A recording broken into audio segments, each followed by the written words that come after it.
Hey everybody, this is Kabuki. I'm playing Axel, a Leonin barbarian. He was a human, now he's stuck in a Leonin body.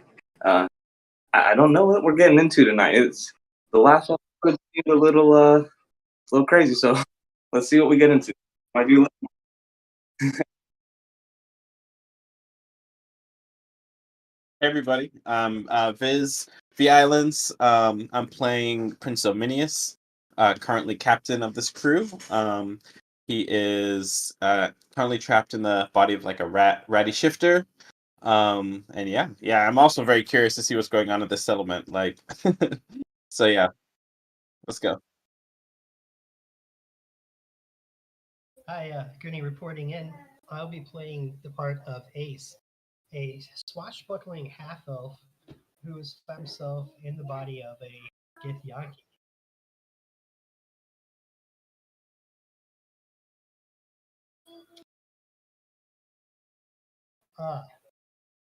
I can just talk louder.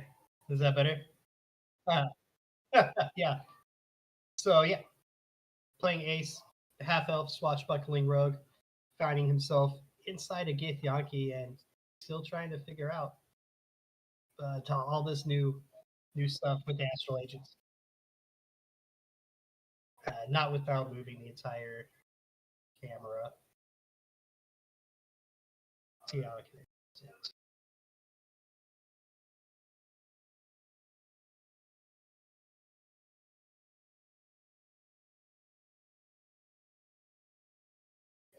Yeah, I can't hear you, but hear everybody else though.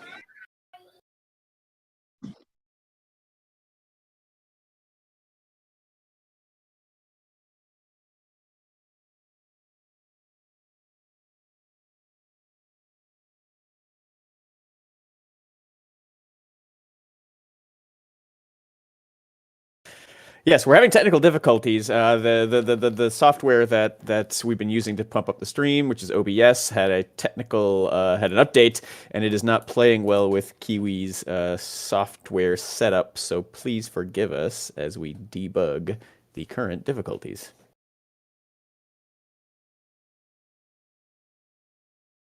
Yeah, great. Yes, I'll do my best. I am Win. I am playing Dr. Carey, who is a wizard, who does cast the spells, but is in a body of a sword-swinging Thry Kreen. And for the record, Dr. Carey thinks that singing is very frivolous, and she is not at all comfortable with her singing voice. And when she's in the choir, she stands in the very back row and mutters the words as quietly as she possibly can.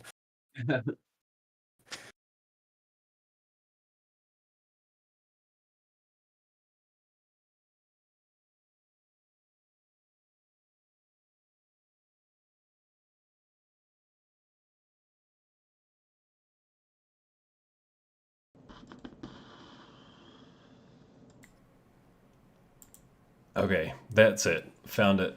Okay, it needed to... Got it? All right. Apologies, everyone, for the technical difficulties. As I said before, I am Kiwi, your friendly rat bastard GM, and we are going into uncharted territories tonight. We're going off book, and our crew have flown into a new wild space system on the edge of the Dagobah system, and they have found a hidden smuggler's port inside the eye of a skull-shaped asteroid, and they have just docked there. Is there any information that anyone would like to add to remind about the situation that got you there, your purpose there, just so those who have joined the stream and maybe aren't up to date have some context for what is about to unfold? What are some key details? Well, the reason we're here is essentially to find a safe, quote unquote, neutral area to do a trade-off with a organization, a group called the Mercane. And we had a mission from earlier, basically, to find and infiltrate the enemy elements or the hostile elements who've been coming into Inc., which is our organization. So we're trying now to meet with these Mercane to have a deal with them, come up with some sort of deal with them, and hopefully use that as an opportunity to infiltrate their organization and find out a little bit more about what they have going on and what they're trying to, what their operations are, basically. So that's why we're here in this particular area. It was basically the closest sort of neutral ground we could find, and there are a couple other settlements in this system, but this seemed to be the safest one, the least bizarre one. The other one was like a hive of galaxy conquering ants. So that's their ambition. So we settled on this area, so that's why we're here. Excellent. Any other details that anyone else feels that we should add to the forefront of our consciousness? We're on our way to see the singing Bella. Captain Bella is the person who seems to be in charge of this smuggler's port, and there has already been some harmonizing upon arrival. Yes. So essentially this port, if you have imagined it from above, this upside down skull that you saw as you interacted with that colony of space conquering ant people, the actual housing was kind of in the walls of the whole of what would be the base of the skull, right?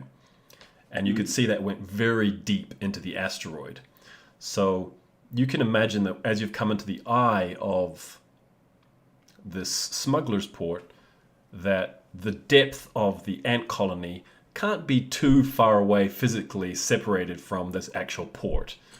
Maybe there's a thin element of rock that still separates them, but perhaps they are fairly close in physical relation to each other, though separate. Another reminder was that you saw, as you flew off from your interaction with the Ant Formian officials, that another spelljamming ship came into land behind them, a dragonfly-shaped ship. So you have that detail as well. Okay. Anything else, or should we kick into it? Also, Ace unknowingly led us to this place. He had some kind of vision. Oh, right. He didn't remember, and he spoke some words that were really weird. And that's how we kind of found it and found out that up was down and down was up and down was safe. Yes. And up was high. There was a name that emerged in Ace's dream as you guys began to connect deeper with the new bodies that your minds are in. What was the name that emerged in Ace's dream? Can you recall for us? It was Ustara. Ustara. Okay. All right.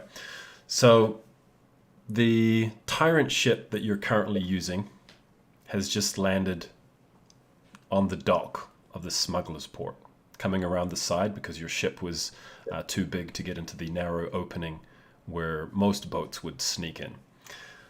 And there are two buccaneers there on the port, looking rather curious as you, as a crew, descend onto the wooden docks.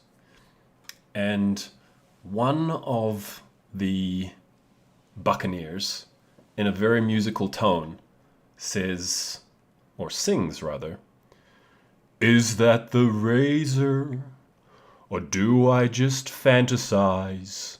The other responds, looking very curious, directly looking at Ace. "He looks like Ustara. Can't be in reality." The other responds, "Open your eyes and see." And then they stop singing and both shout, "Captain Bella!" You're gonna want to see this! And the doors open some moments later, and a massive woman, massive in all senses of the word, she stands at least 8 foot tall, wide, broad shoulders, massive curves on the hips, in the chest, very, very voluptuous, swaggers out onto the docks. And as she does, from above, ropes just come down, shoo, shoo, shoo, and buccaneers slide down these ropes from all directions, hanging. Windows open, more buccaneers just pop out in unison, almost as like a choreographed moment. And all of a sudden there's over a dozen of these buccaneers just kind of like staring out at the group standing there on the docks. And there are whispers amongst them. It's him! He's alive! Oh, poor Bella. She was abandoned by him when they were barely engaged.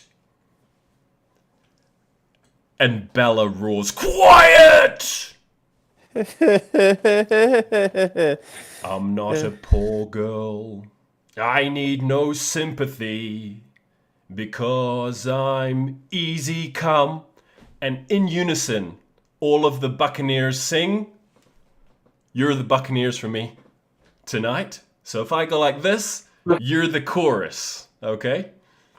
So she says, "Easy come, Easy go. little high, Little low." Anyway the astral wind blows doesn't really matter to me." And all of her buccaneers sing, To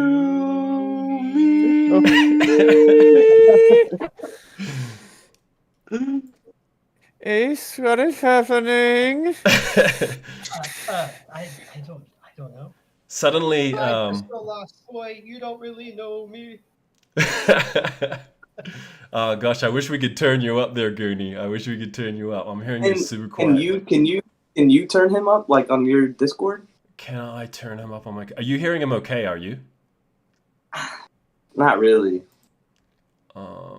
Let me see if I can max But him let me out. see if I can. Yeah, he's maxed out for me. He's maxed out for me. He's not for me. I could try in my settings on Discord. Now he is maxed out and it's barely better. Would just be an awful shame not to hear your contributions because the volume's so low. Especially if you're going to start ad-libbing for me. I've got it up as high as I can on my end. Okay. Well, just know that you're super quiet. So if anything you can do to help project that volume would be wonderful. Got it. Bella's attitude changes. The rhythm changes. "Barustara, I'm gonna kill you, man. Put a gun against your head." And all of the buccaneers sing. Pull the Oh, trigger. the trigger, no, don't put it. Someone gets it wrong and they're like, "Shut up, Jeff!" Bella continues, "Ostara, our love had just begun, and now you went and threw it all away. Ostara!" And the buccaneers sing. Beautiful, beautiful. You all have inspiration. We already did, damn it. Ah, well, you're just too good then. You're just too good. Bella continues, "I'm sure you didn't mean to make me cry, but you left this, and I thought you'd be back again tomorrow." And everyone sings. Carry on. Carry on. "No, Jeff, no! He was gone, he was gone." And Bella's holding in her hand something that hangs from a silver chain. Can you describe what hangs from the silver chain for us, Ace? As something in your gut seems to recognize what she's holding in her hand. Yeah, it immediately catches my eye. I'm not sure why, but just hyper focused on this thing and not all these buccaneers surrounding me, about to apparently kill us. And it's a silver pendant, amulet type thing, with two serpents, or maybe they're dragons. One's biting one's tail, and the other's biting another. And in the center of it, there's an open, unblinking eye. All right, so just in case you didn't catch that, a silver pendant with like a Ouroboros of a snake eating its own tail, and an unblinking eye in the center of it is what dangles from this silver chain. What is Ace's reaction to what's going on? What do we see from him? Probably a lot of confusion, I would imagine. Just wonder, confusion. There's sparks of recognition about the name, I would think. Where did I hear that before? Oh, the dream. And yeah, just basically confusion. So at that point, as in your confusion, this massive ogress pirate captain staring straight at you, holding this pendant that you seem to recognize, demands, "Explain yourself, Ustara." Well, I believe I can, in a way. You see, I don't know Ustara. It's a name I've just recently learned. My name is Ace. I'm from somewhere far, far away, and I was put inside this body against my will, I should add. I don't know what happened to the person, this Ustara, who used to wear it. I assume nothing good. When you say that you're in Ustara's body, there's a communal gasp from all of the buccaneers. Bella, however, doesn't look impressed. She says, "You're just a little silhouette of my man. Scaramouche! Scaramouche! Will you do the fandango?" And from above, with like a explosion of smoke that appears from everywhere, swinging on with one arm from a rope, this feline character swings into the scene. This black-furred tabaxi with tall, gorgeous-looking black leather boots and this kind of white coloring to the parts of the face reminiscent of something that you might have seen on a band named Kiss, and comes perfectly to land on the dock with absolute style. And some of the buccaneers cheer, "Galileo! Galileo!" And the Tabaxi bard introduces himself. "I am Galileo Figaro Scaramouche. Thunderbolts and lightning." And everyone says, Very, very frightening. Frightening. Beautiful. Beautiful. The Tabaxi bard just kind of struts over to Ace and starts pacing around him.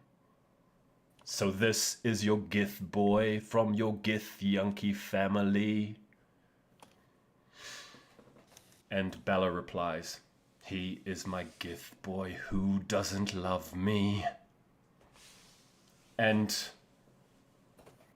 he turns to ask Bella, "Spare him his life or send him to the monstrosity?"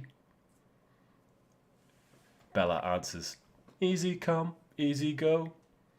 And then she turns to her buccaneers. "Should we make him go?" Everyone in unison shouts, Scaramouche, should we make him go? No, no, no, Here you no, go. no, Does Dr. no. Carey pipe up? Here you go. I think she's doing a lot of nudging Ace with his elbow to. Scaramouche, do the fandango. This Ace is where Fandango. my knowledge of the song falls through. I'm like, what's the rhythm here? Like, Scaramouche turns back to the Buccaneers and says again, should we make him go? And everyone's like, make him go! Should we make him go? Everyone cheers again. make him go.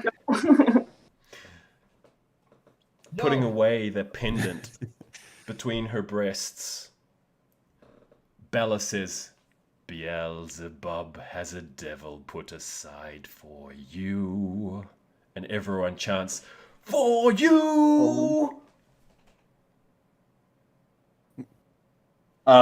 Jeff! Zaminius will step forward and try to sing into the rhythm.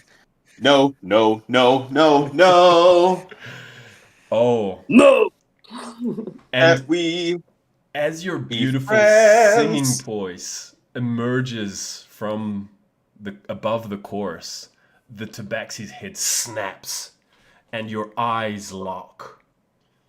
And he walks straight towards Zaminius. And you can see him looking up and down at your magnificent red jumpsuit. He seems very impressed. as he should. He begins walking around you. You're not sure if it's with appreciation or with menace. And he says, now, who is this cool cat? No. Who is this cool rat wearing such silky threads? Someone shouts, he must be a bard! A singer! A dancer! One shouts, a candlestick maker! Someone says, shut up, Jeff. He's not a candlestick maker. In fact, like- I have dabbled in the candlestick making at some points, but I am a bit of a singer. And even though I have no rhythm or do not know the song that you're singing, allow me to say we can be friends. We can be friends. There's a communal gasp of, he is a bard! And you hear a voice from right in the back, maybe Jeff. See? He is a candlestick maker. I said I dabbled. Well, still.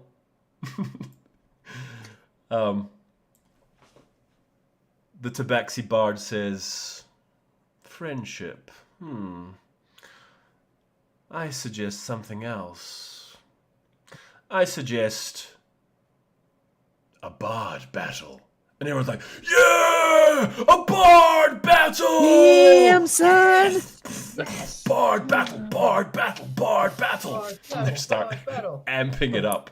Do you accept, stranger, in the tight red jumpsuit? I, Ah, Galileo Figaro Scaramouche, challenge you and your crew to a bard battle.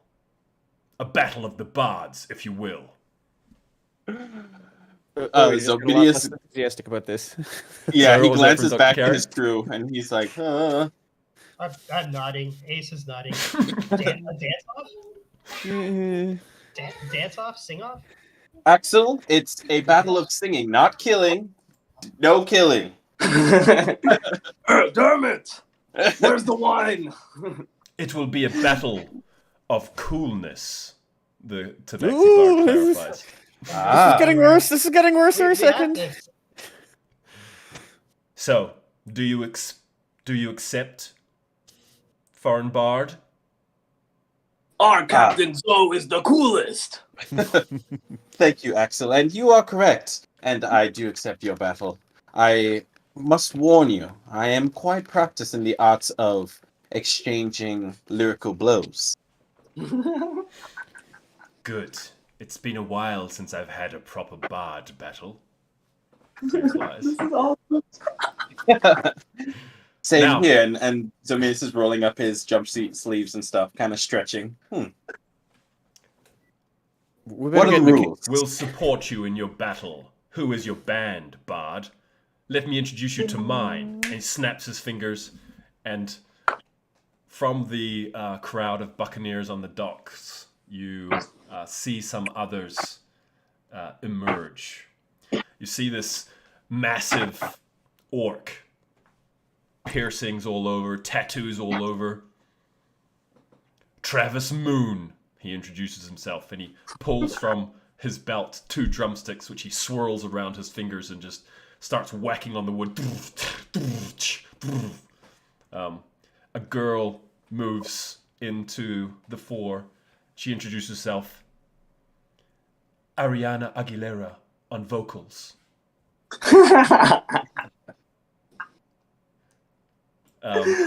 This little satyr, little goat man with little goat lyrics, kind of skips up and pulls out a flute. Buddy Tull on the flute. And the last one to emerge is this huge minotaur from the back. And he pulls out a cowbell. And I'm Jim on cowbell. Fucking Jeff. So, which of you can also select, because Estria is not here tonight. You can all try to participate.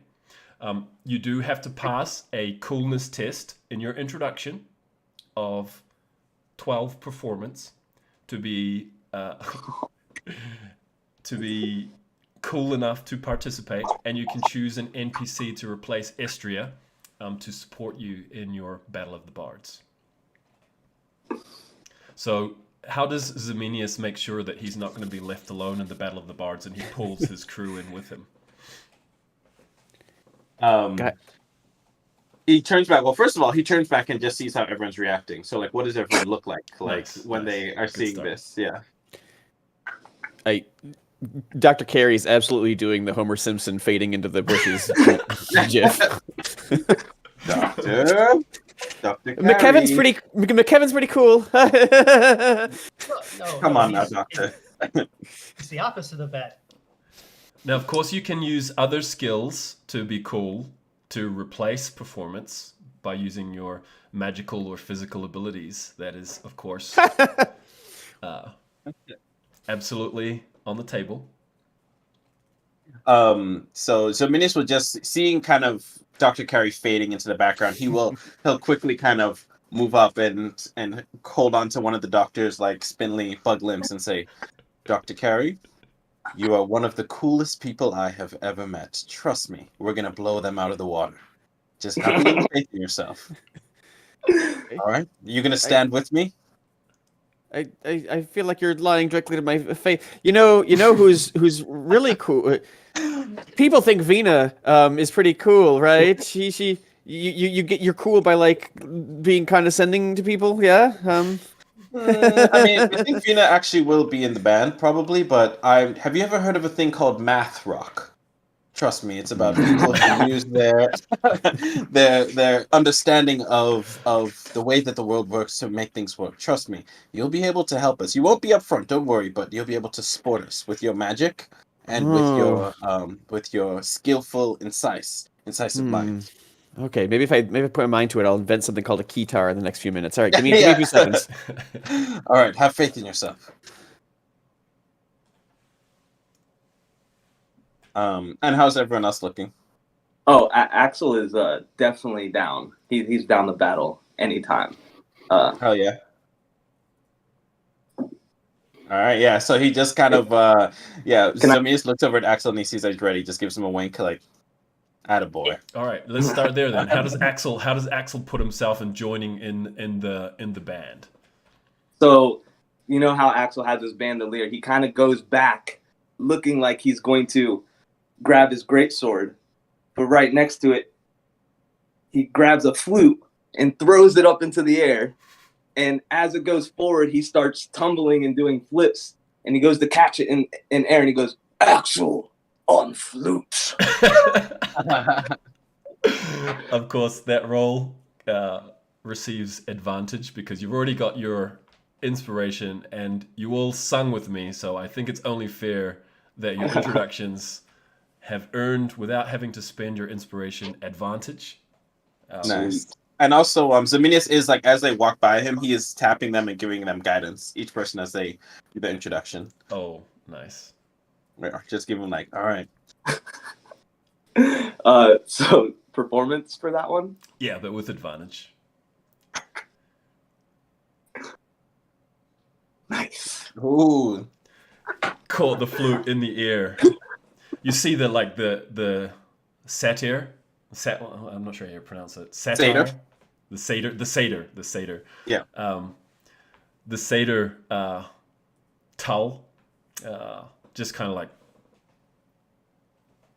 eyes locked on Axel, not seeing anyone else, just like looking very serious. From his big smile disappears. Sweet. So what is Ace looking like? So the whole time, I imagine I've been just trying to strike a cool pose while everybody is, showing off around me, and this battle is starting up. And I will pull out my pan flute from inside my jacket and say, I also play a little, and play a little tune. And then I'll say, but that's not my real skill. I am a dancer, and I start I do a spin and land in the splits and pop back up and just start crunking up against the bar. No one has seen these moves before. Just like Are you gonna be the dude? You're gonna be the dude whose job is just to skank the whole time in the background? Yeah. Yeah, like a glorified hype man. like one of the members of the Pussycat Dolls, right? They're just the dancers. Yeah. Yeah. My art is the dance. We were saying you have advantage. That is enough to. That is still enough.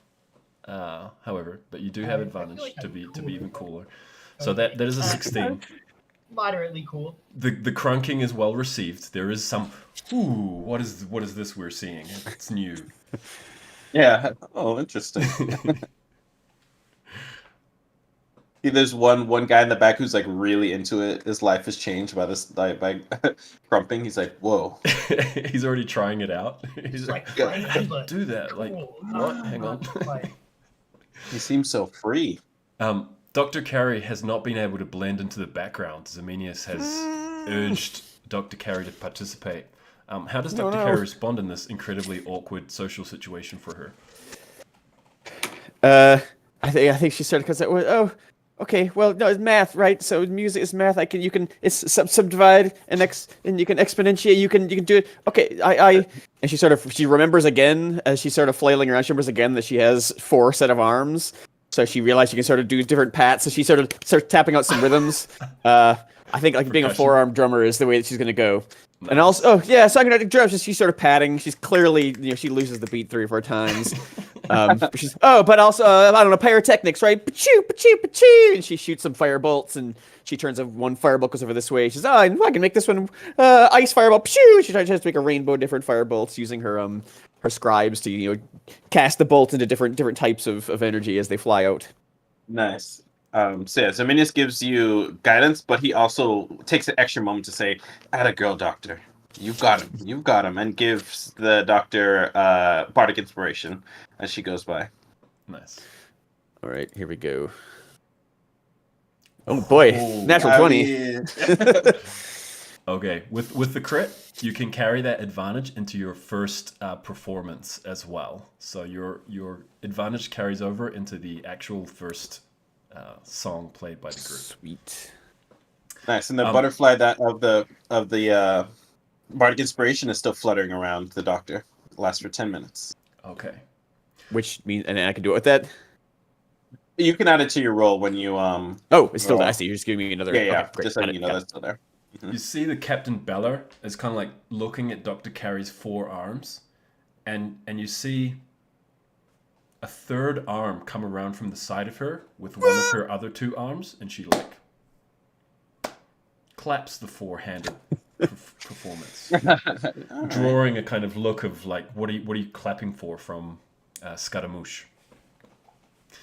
Do you have a fifth member, Bard? Scaramouche asks. So would you like to add someone else from the crew to support you as a fifth member, an NPC? Yes, I think Vina. Well, add Vina. I think Zominius will go over and whisper, sorry, to Astria, like, as my first mate, I give you the responsibility of watching our guests and our the people that we rescued. Make sure that there's no funny business happening. So Esther will kind of be keeping watch, making sure this is not all like a huge distraction. So she'll be watching, and then he'll turn to Vina and say, "You strike me as the type that has dabbled in the arts as a youth. Am I correct?" She says, I can sing a bit. I don't know any instruments, but I can sing a bit. Well, performance is all about the attitude, and Vina, darling, you have much of that, so come on and join us. Introduce yourself, and he will give her guidance. Okay. So she's going to strut forward and go and just like look straight at the singer on the other group, Ariana Aguilera, and she's like, "Work it, bitch! I'm Vina." Slaps. All right. So she's got a +3.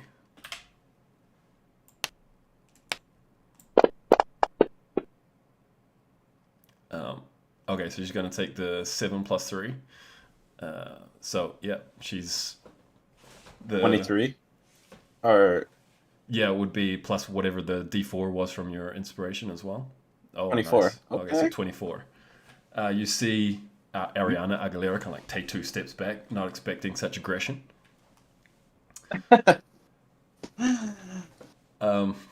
Scaramouche is like, wasps form up, and the group kind of comes around him and they start like clicking together, kind of like walking towards you.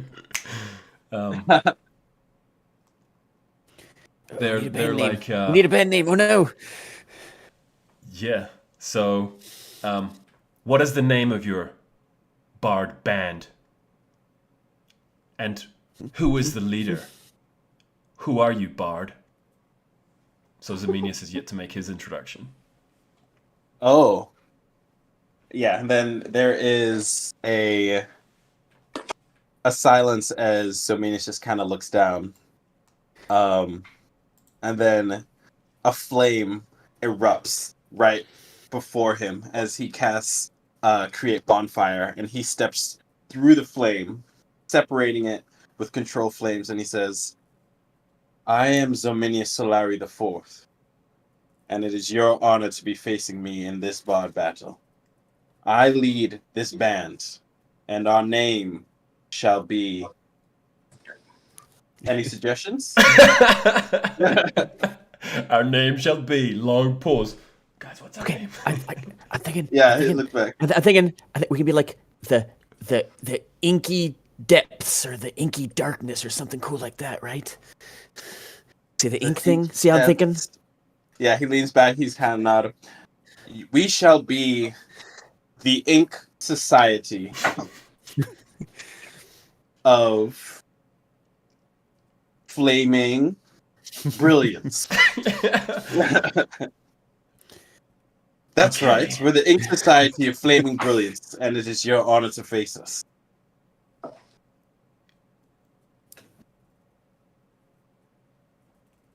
Okay.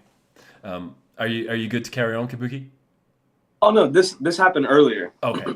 Oh, great. She just got back, so I was Okay. checking on her. That's all. No worries, no Sorry. worries. Okay, just checking. Okay. Everyone's kind of like, that's a long name. Did you catch that? I didn't catch it. No, I didn't catch it. Yeah. You can okay. just shorten it into Ink got my Society. hand That's all A right. little bit, but Oh shit, that's great. Cats are... I love a cat, but they hurt. Do I need to make my performance check? No, I'm just gonna say that does not require a performance check. That's everyone is impressed. Everyone is impressed. Hell yeah. We are kind. We are the wasps, and they all click and move backwards in unison. They kind of swish their hair over to look very reminiscent in style of what was the two gangs that were like in that musical together? Oh yeah. The Jets and the Sharks. The Jets and the Sharks, something like that. I think it was, yeah. They're all of their hair kind of all suddenly looks like that, and they say, "You can perform your song first. We will go next." So, if you come up with a cool rock title for your song, rock themed song, everyone will get +1 on their performance check. If you can give it a space rock twist to the title, everyone will get another +1 to their performance check. And if you can use any of the lyrics from the song to fit the theme and change it in some witty way, you'll earn another +1 to your performance check. And if you add any actual performance yourself, I will award you with another +1 to your performance check. You can use magic or any other skills to supplement the performance skill if it's appropriate. And you're actually going to direct your performance to one of the band members of your choice. You could each direct it to someone, or you could like target someone and try and like take them out with your coolness. So basically your performance is going to be an attack on them, and they've got so many cool points to be reduced to 0. You're also going to have your own cool points. So your first performance check is going to be added to your constitution, and that's going to be your cool points. And if they're reduced to 0, then you're basically knocked out of the challenge. Okay.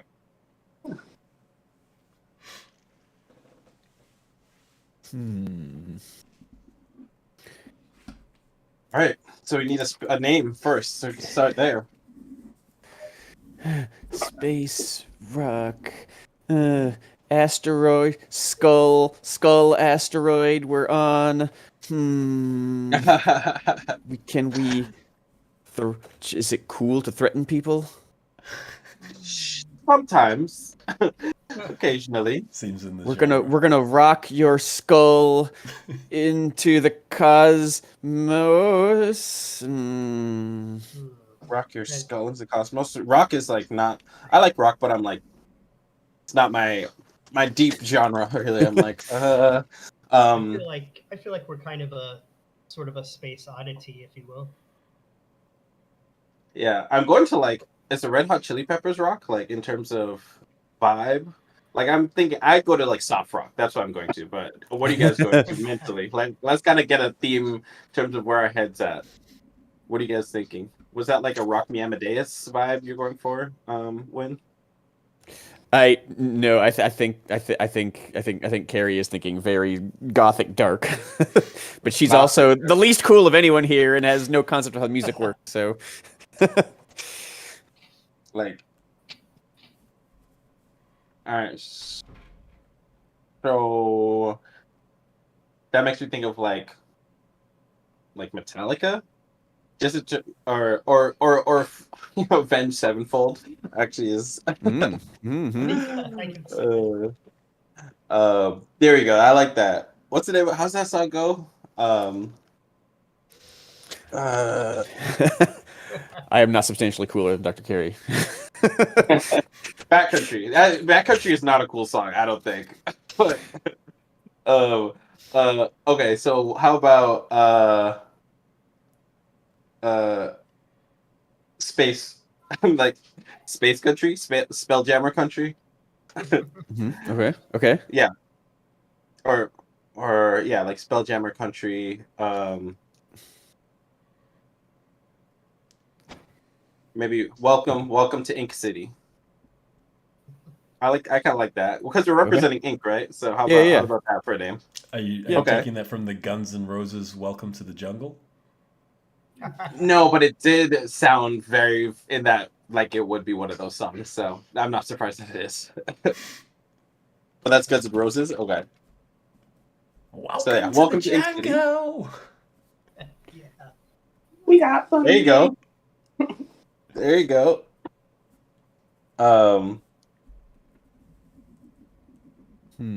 Okay. How do you guys feel about that? Welcome to Ink City. Sure. Yeah. Yes. Yeah, I mean, Yeah? I'm game for whatever. A witty Rock it. twist We on can the do it. lyrics.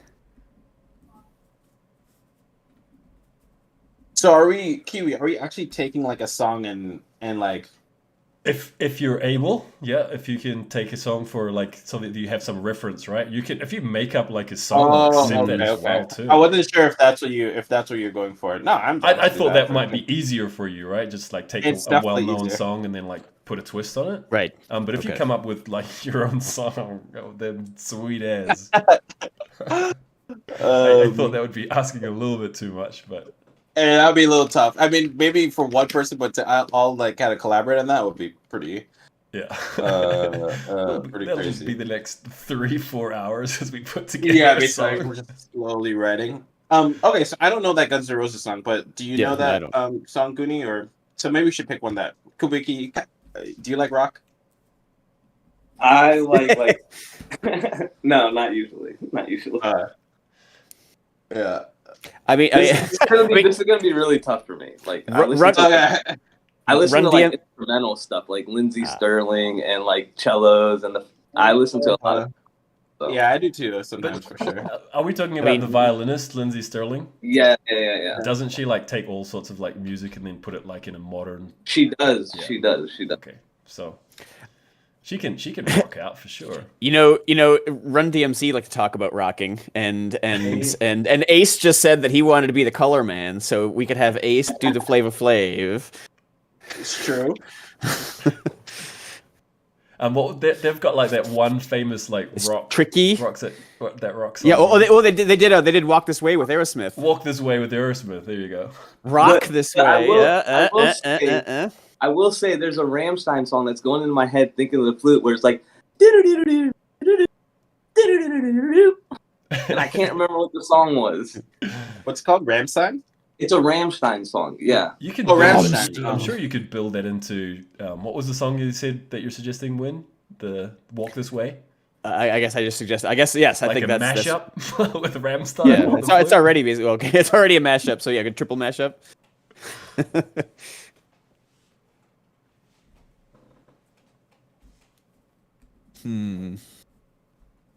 Space theme. So Rock This Way, or you want to settle on that one? Rock This Way. I'll accept that as a title for a +1. Space I mean, themed. we are kind of on a rock, space rock. No.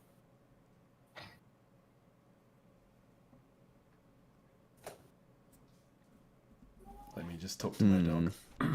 Yeah, I'm like listening to the song real fast. Walk This Way? Oh, Walk This Way. I did actually look up Rock This Way. I was like, what? Yeah, no, it is Walk. Yeah, it's mostly an we're Aerosmith gonna say song, Rock and This Way? then Run DMC breaks in the middle. We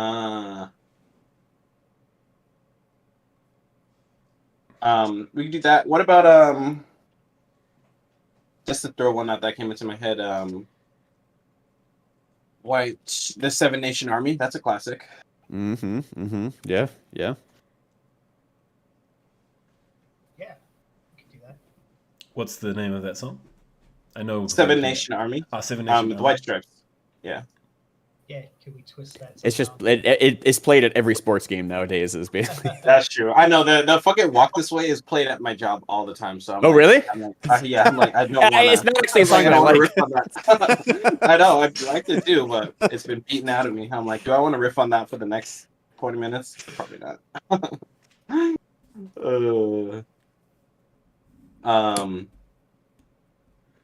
I mean, we're already on a queen beat here. We could just, do "We Will Rock You."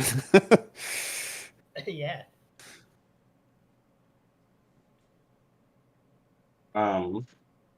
Space rock you. But all right, I mean, I'm down to play with whatever you guys want to play with.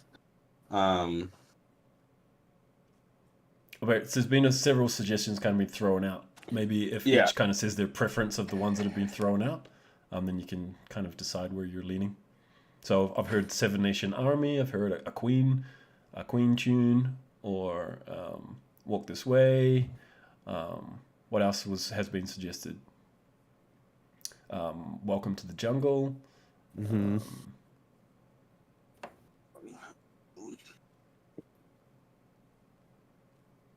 I'm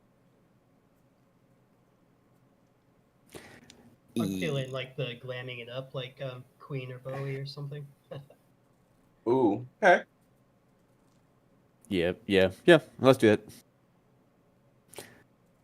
I mean, the Queen. I think the Queen song. I think "We Will Rock You" is very easy. That's a good tactic. Yeah, it is.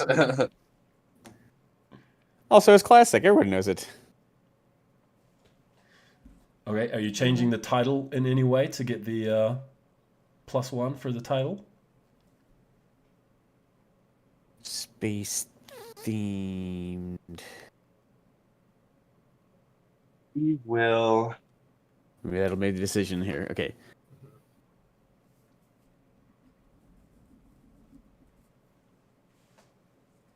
We will.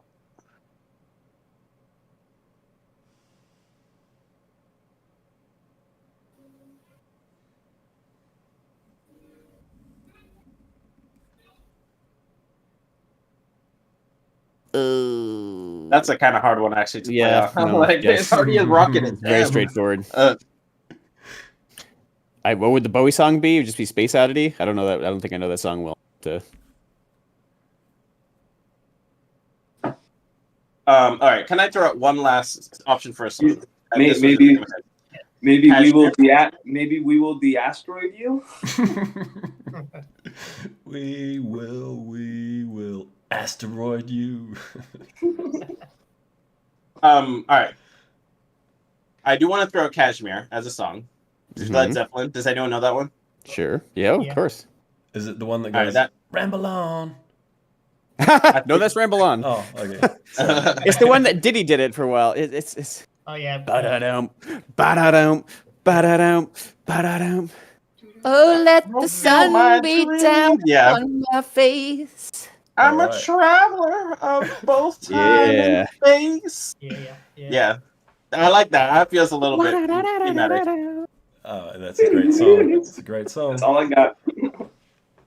That's all you Yeah, need. so- That's literally all you're gonna need. Yeah. So I say Cashmere. You guys okay with that? Now we can play with that. I like that one. Or the Alright. one from. I feel that School of Win Rock. knows that song and has already put in a I do have that. Well, I mean, he literally says he's a traveler time and space, so It's literally very much already on there. Okay. Just Is there think any whatever. playing with the title though to get that +1 instead of going straight Cashmere? Cashmere. I feel like kind of like I want to center Ace a little bit because this is kind of they know him. Ace Mere. Oh, nice. All right, I'll take I like Ace Ace Mere. Yeah.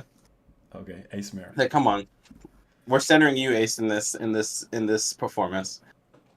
Let's consider this your reintroduction to these people. So we go Ace Mere, and now we need some lyrics. The lyrics. I think the lyrics already for choosing that song are so good for being a traveler they're through time so and space. Yeah. I'm just going to give that as nicely picked. So Okay. take another +1. That's 2. It's a +2 to your performance check so far. Okay. Any specific lyrics that you might be changing to get the extra bonus?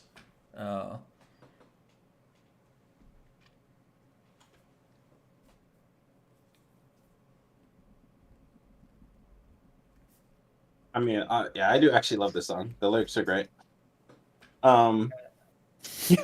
The problem with Led Zeppelin is already full of Dungeons and Dragons shit to begin with. It really is. It really is. It's true. It's true.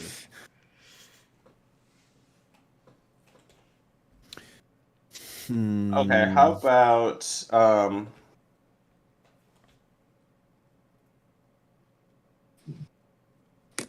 how about this? So this is the original verses. All I see turns to brown as the sun burns the ground, and my eyes fill with sand as I scan this wasted land. Try to find the way I feel. Turns to all I see turns to blue as the sun burns the sky, as my eyes fill with stars as I scan this vast land. Try to find the way I feel. So it's about traveling the starry sky versus traveling a desert, endless desert. Beautiful. Beautiful. Okay. Nice. Great. So Okay. I'm gonna let Zemenius like kick off how the song begins, what the atmosphere is, and then each person is gonna add to that as to what you particularly are adding to the ambience of the song in your own way, whether it be visual effects, dancing, or some other way, or with actual instruments, singing, and what have you. Your whatever role you roll here, you will establish your coolness points added to your Constitution score to give you your Constitution bonus, to give you a total coolness point pool.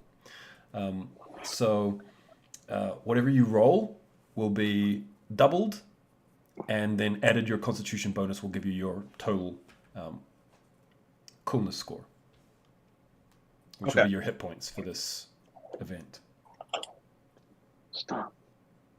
All right, so Zemenius, yeah. So the way that the song starts, it's like da like the da na na na. It's just Zemenius playing on his flute. Da na da na. And as the beat kind of starts dropping with that guitar, suddenly this light kind of expels from him as he casts fairy fire on the whole band, and everyone starts to glow this like violet red color, and that's how he opens up the song. Beautiful. And then I think, yeah, so that's how he opens up. He's carrying the beat on the flute.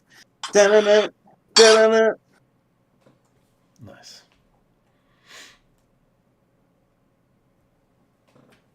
Oh, are we all? I mean, we're not rolling by one. We're all contributing. We'll do Zemenius' role just to establish his. Okay. His. We want to establish your role first. Yeah, Okay, this cool. establishing role. Okay, cool. So that's a performance, you said? Yep. All right. He will use his actual inspiration on this role for sure.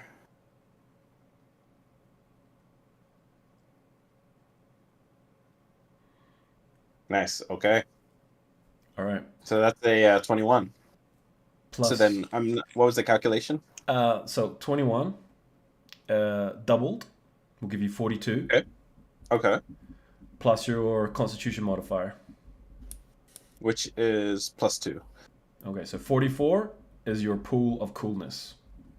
All right. Where can I make a note of that?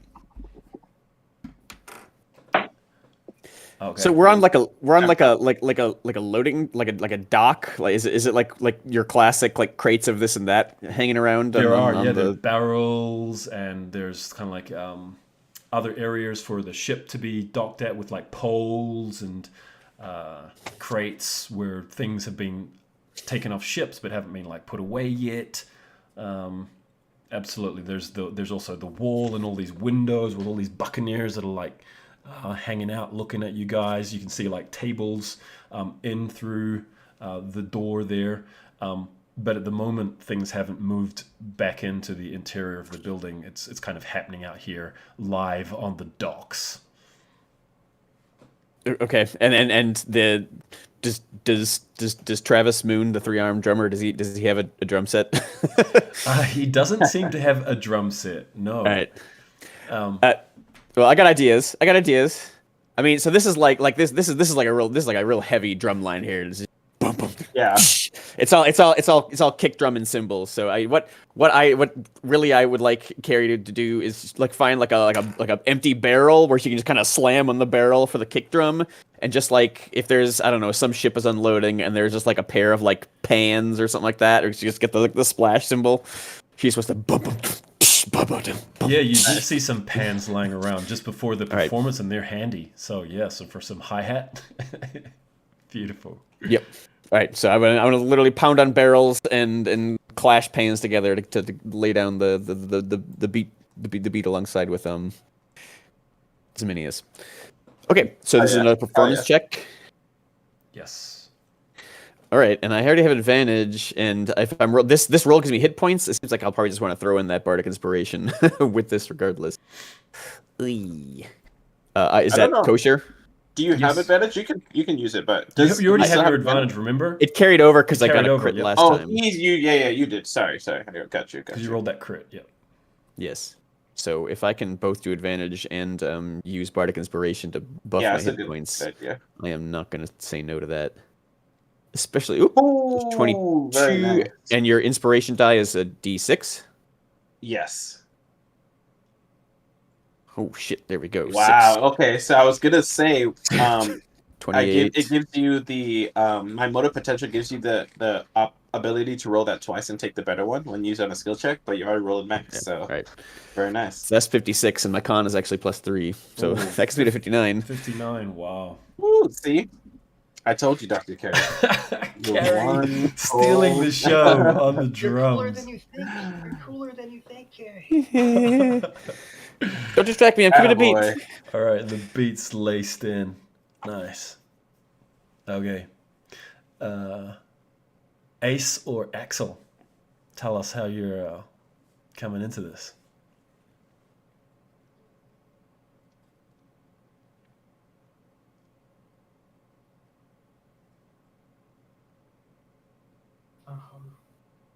I can go ahead. All right. So Ace throws his coat off first thing and opens up his shirt, gets the whole Robert Plant vibe going with the bare chest. And he's going to start dancing in between the rest of them as Zozo and Carrie are building up the beat. I'm just going to start kind of weaving in between the other band and dancing, kind of trying to get in their head, getting a little too close to some of them, rubbing up against the Minotaur, getting right in the Tabaxi's face, breathing on him. And then I'll, take out my pan flute and play the the harmony weird part that's like. All right. How's it go? There's a lot of flute in this song. Yeah, that's all we have. It's the three flutes. Three flutes.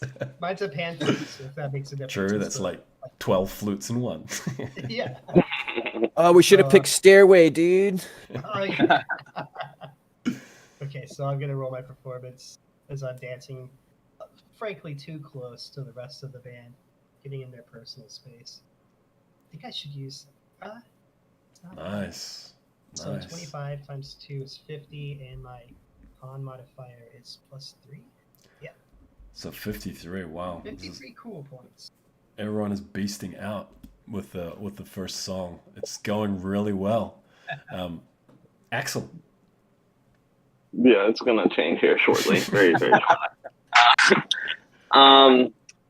Seeing all the flutes, I guess Axel's gonna put his away, but still stare at the guy who was staring at him, kind of walking the front row, and then he just starts doing backflips right in front of them while staring at him. Like his head almost never moves from the position, but he's doing backflips right in front of the guy. Nice. And then he starts flipping they're not aerial kicks, but I forget what they're sideways aerial kicks, and he's gonna start kicking while spinning around our group, kind of keep up going behind Ace's momentum. So it's two of us spinning around them at the same time. But does it make a beat as you land?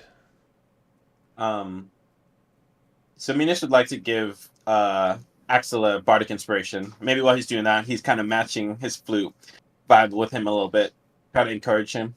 Do you want it to be just acrobatics, or do you want to make it performance and make it like add to the rhythm as you land in a specific way, like a almost a flamencan dance, that's adding another instrument? I'm honestly gonna say it's just gonna be acrobatics, unfortunately. All right. So you can use acrobatics instead to be cooling it out. So. Oh boy! All right. Man. You also have your bardic inspiration now, if you want to throw that on there. Are you reserving it? Are you throwing You it can on now, reserve it, or no are you problem. reserving it? I'm just gonna reserve it. Honestly, I'm just gonna hold on because Okay. if I do start something, so that's 48, 51. 51. Wow. Everyone's massive. So, would someone like to explain how Vina joins in, or would you like me to run Vina? I would prefer someone, or communally, you took control of Vina. I think she must have to be Robert Plant here. Yeah, I think she'll have to do the vocals. Yeah. So she's coming in with the vocals. Yeah. Dr. Carey, do you Wait, you want want to give us a little? to lash us out with that last? I just remind there's this old sketch show where they had a contest called Plant or Animal, where they played either like a howler monkey or Robert Plant, and they tried to have you guess which one you were hearing. She's lots of ah! All this. Do you want to give us that one line that you knew off by heart? Well, boy, I already blanked on it. Oh boy, I had the lyrics out. All right. Oh, let the sun beat down upon my face. The stars will fill my dream. Beautiful. There's the one. I am a traveler of both time and space. Yada yada. Excellent. Nice. That obviously earns Vina advantage as well. So she has Clearly. +3 in her charisma. She's not skilled in performance, but she does have +3 in her charisma. Well, that's also what I have on my roll. Oh yeah, so... didn't we supposed to get pluses? I actually didn't have that. I'm going to use those pluses in the next part where you direct your attacks at I the see, people you gotcha. choose. Yeah. It's just the So this is establishing the coolness factor of the song, and then you're going to use them. And now, once you've established your hit points, attack the other band that are watching you. Right, so I'll roll. This is her performance check. She has advantage. Yes, with a +3 modifier. Alrighty, which is what I have. Boy, did it there too. 21. So that's 40, 42 plus. You said a +3 con. Yes. All right, 45 for her. Okay. Wow, this is an impressive first introduction. Nah. You can feel like the crowd's kind of in awe and have gone like quiet, and people are kind of like looking worried at the wasps, and there's a little bit of fidgeting amongst them as they watch your performance. You sense perhaps a moment of weakness. You can now, as the performance continues on and the song begins to unfold, you can direct your actual performance at the performer on the other band to kind of weaken them and take away from their coolness. It's tactical, so you could focus on someone, try to take them out completely, or just kind of like damage the coolness of each of them. That's up to you guys. So, Zemenius, where does Zemenius direct his coolness performance? Who is he trying to get under the skin of? The frontman, of course. He's frontman to frontman. So he's going straight for what's his name? Why am I thinking Giuseppe? His name is Galileo Scaramouche. Galileo. I was like, Yeah. Giuseppe is not it. Galileo, yeah. Galileo. He is directing his focus directly at him. Okay. It's kind of like, if the frontman falls, then the rest of the band just never seems as cool. Okay. That's what he's going for. His armor class is 19. His coolness armor class is 19. So that's the target for your performance check to damage him. Okay. So you've got to beat that score, and to be able to actually do the damage to him. Okay, so he is the as he's playing, the lights that's around everyone kind of suddenly disappears and goes dark as he starts glowing slightly. A little flame around him as he casts guidance on himself, and he kind of, steps forward, goes down on one knee, and he's hitting his flute, and then gets up and dusts his shoulder off at Galileo, and that's his move. Okay. Right, so that is a +3. Plus. Let's see.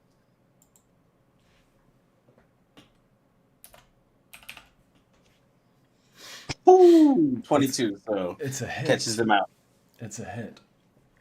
Okay. While Galileo has his band around him, he takes half damage from coolness rolls. So he's going to take 11 damage from you instead of 22. Actually, did you add the +3? Okay, that added the +3. I did, yeah. Okay, yep. Cool. All right, so he takes 11 coolness damage. He is impressed, but his band around him is making him much harder to unsettle. We have to take out the support first, or just power through. All right. Okay. Who wants to direct their coolness attack next? Well, I guess I should just go on one-on-one with the drummer. So I will go for Travis. Okay. Travis's armor class, coolness armor class is 16. Coolness armor class. And I just do my straight performance check again? Yes. Oh, right. Well, unfortunately, this is not... It has a +3 as well from the song that you guys earned. So whatever your normal check is, +3. Great. That will help me.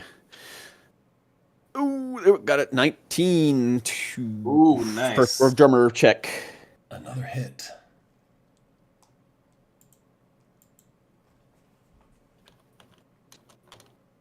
Is their coolness AC, is that different from their hit points? That's to try and damage their coolness pool. Yeah. Right. So now the roll that inflicts. So if you beat the roll that you got does that damage. So I see. Okay, so I got it. So you okay? Nice. He is certainly unsettled. You see he's impressed by this 4-armed stomping, hi-hat clashing rhythm that's pounding out, supported by this crazy flute. Though unsettled, Travis Moon is cool enough to remain standing. Who goes next? I will. Yeah. I'm gonna be dancing around the big minotaur with the cowbell, trying to mess with his timing, trying to just get in his head. Okay. So I'm dancing a circle around this guy, and then playing harmony on the flute, backing up. Okay, you're going for Jeff. Jeff. Oh, Jeff, yeah. So I'm just playing as I kind of dance a little too close to him, all around him, just kind of slowly circling, and then I'll stop in front of him right as I finish and wink and use Mage Hand to slap him on the ass. Okay, so I'm adding 3 to my performance. Keep the beat, Jeff. All right. Ooh. Okay, so that's not super Jeff's armor class, his coolness armor class, surprisingly, is 17. Dang. He seems unfazed by the slap on the butt. He's like, happens all the time. Happens all the time. Literally all the time. Sure it does, Jeff. All right. That would bring us to Axel.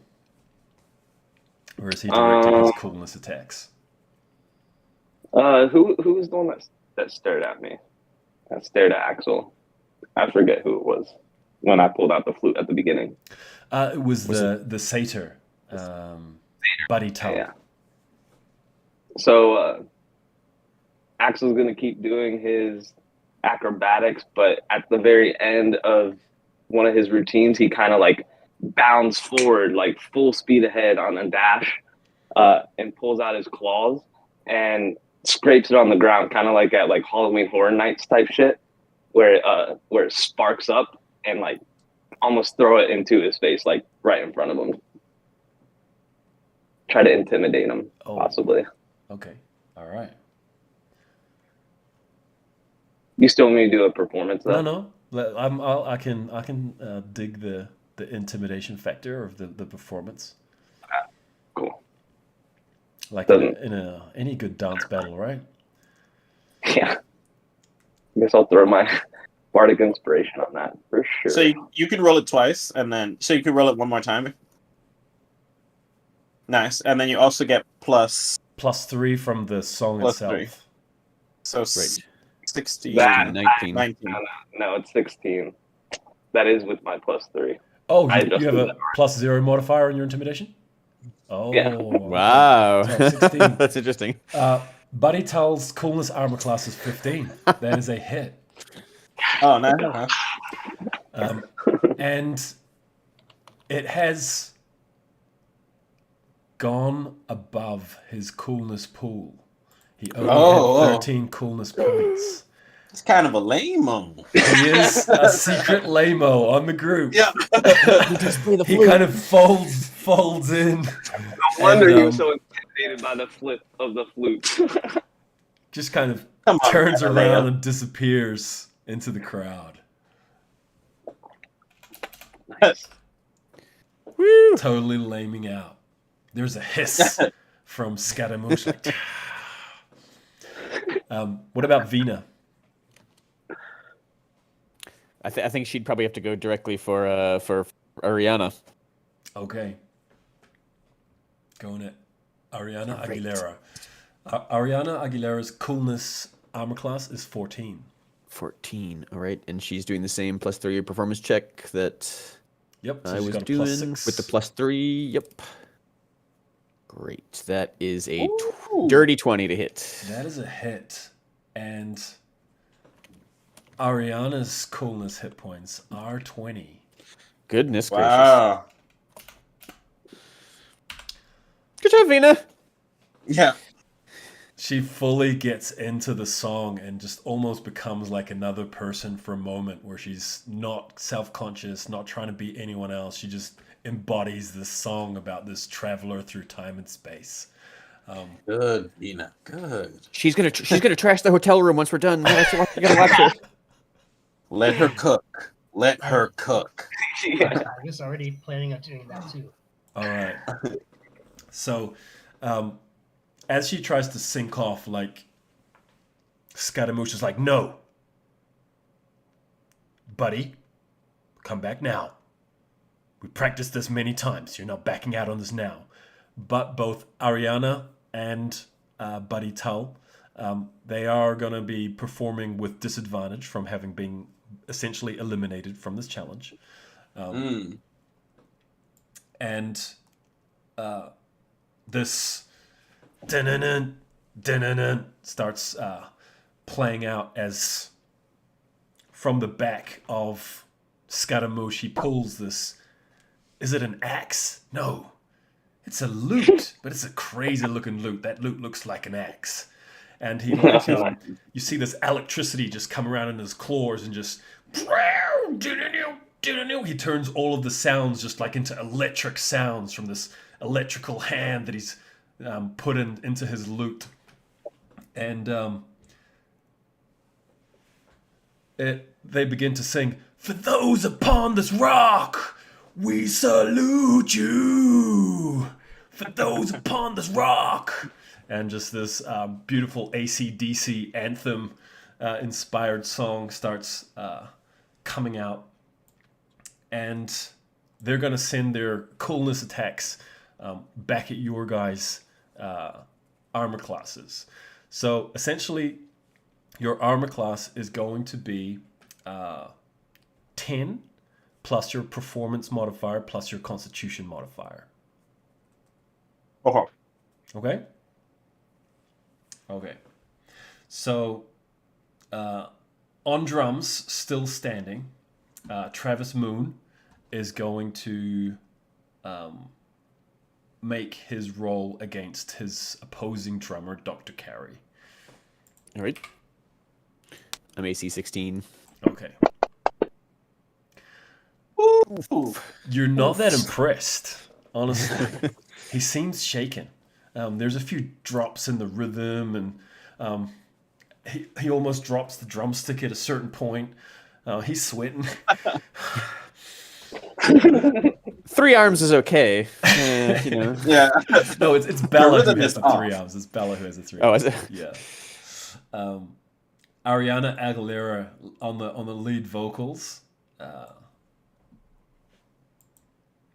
is gonna send her attack to Vina, who will have 16 as her armor class also. Is she? Okay, she has disadvantage, though, right? She Not that it does. matters. So I Yeah. could roll that again, but it's misses still not anyways, going to be but yeah. enough. I mean, she failed, yeah. Yeah.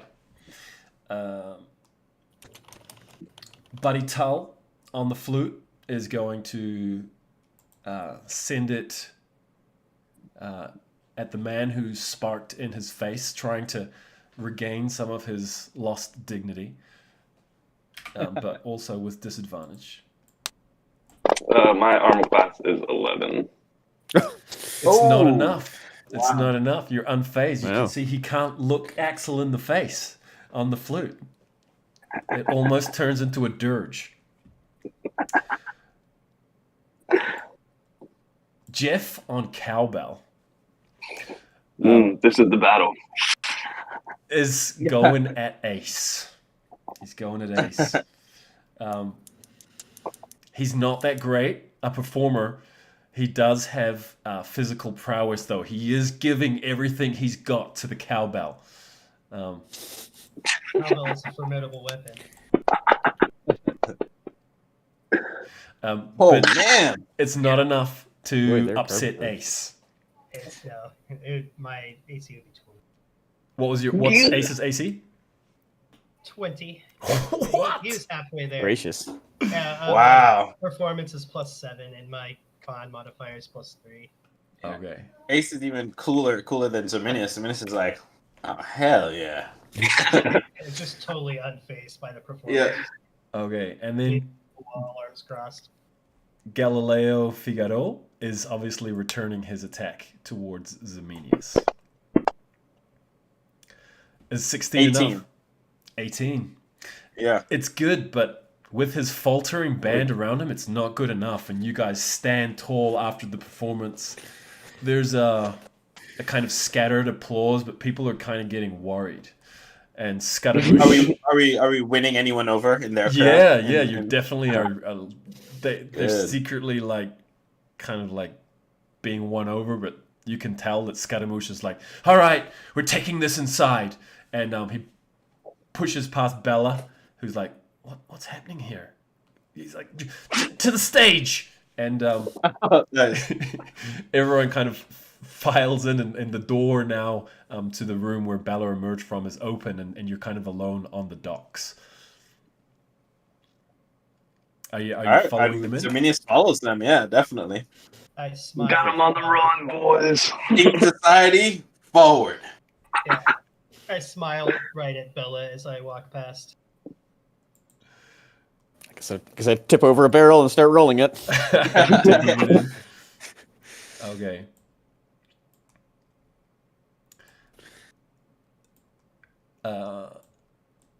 So Scaramouche declares time for one-on-ones.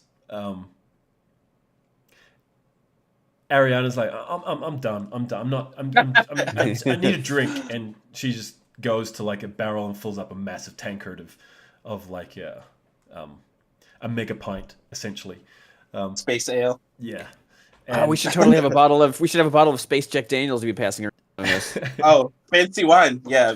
Zominius takes out one of his bottles of fancy wine, pops it with his teeth, starts passing it around. Nice. So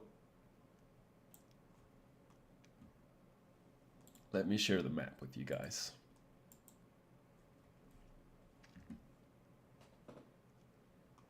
Holy shit. Okay. Here we go. All right. So as you guys come in,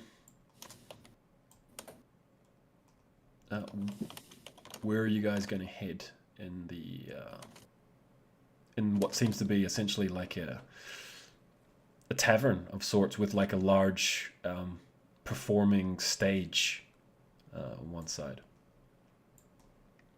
Ziminius goes straight for the stage. Of course. Yeah. It's not going to cede that ground. The rest of your crew are, of course, very impressed. You're winning huge respect amongst your own crew. They are taking up seats around the place. I won't put their tokens on the board just to save time. They're sitting around in the spare places around the room.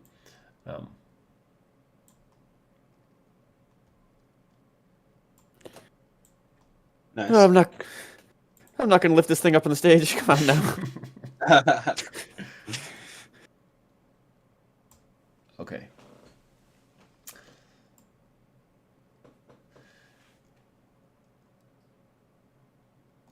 All right, so individual challenge. Travis Moon kind of spins his drumsticks around, points at Dr. Carey, and says, "I'll take you on, Forearms." Bring it. Two arms and more, lots of some actual drumsticks. Okay. They're gonna go first this time, as you guys went first last time. Okay. And he starts beating out like this really catchy tune, and you can see that everyone in the tavern love this tune, and they start all going like do do do do do do do do do do do do do do do in rhythm to his drum beats, and he starts playing out the beat to Smooth Criminal, and then at a certain point it's like, you've been hit by a wild space criminal, and everyone's like do do do do do do do do do do. And he's gonna have another roll at Dr. Carey. The crowd are fully into it, providing him advantage on this check, unless there's some way that the group are able to meddle with things and counteract that. Are everyone respecting the performance? Are they going to accept him getting advantage, or are they trying to unstabilize his performance? He'd probably be impolite to, like, actually attack someone at this point. Yeah, so just attack him.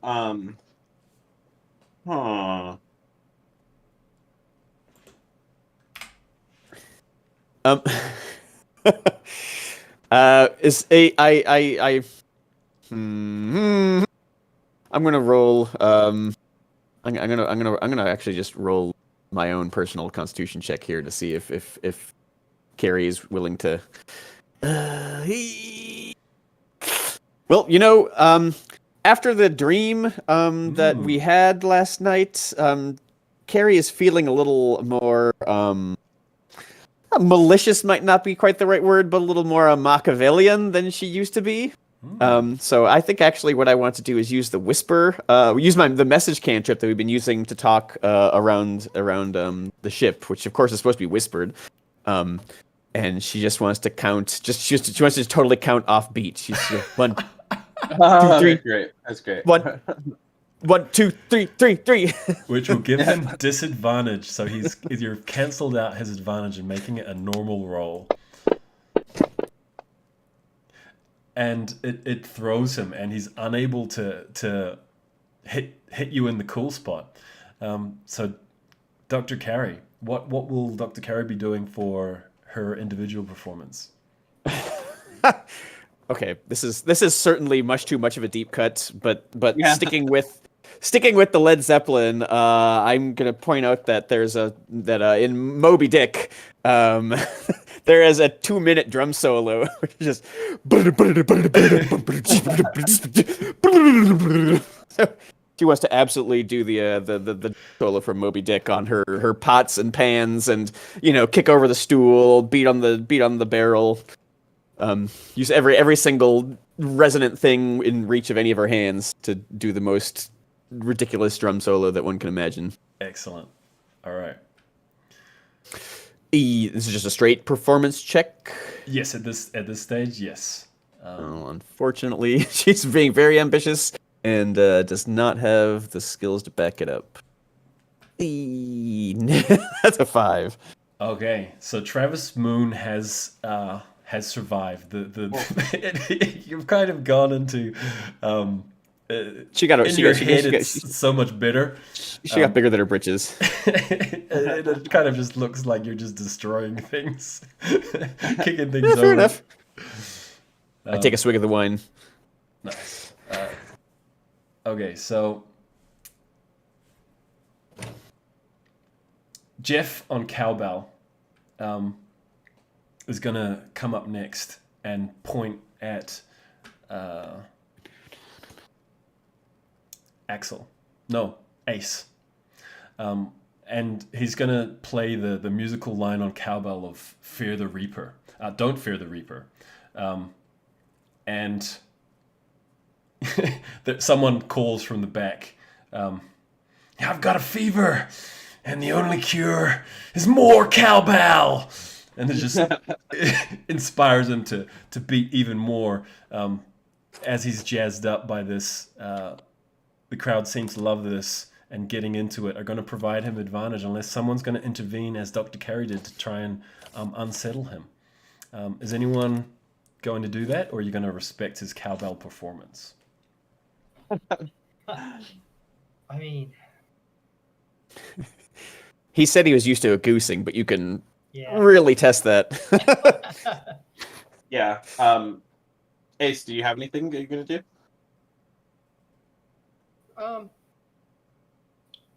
Yeah, actually, yeah.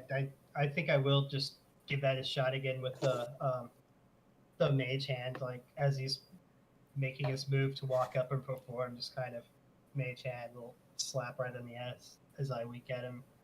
Say, Extreme ass slap. All right, let's give that a sleight of hand check. the bet. To see if you're unable to unsettle him there. Sleight of hand.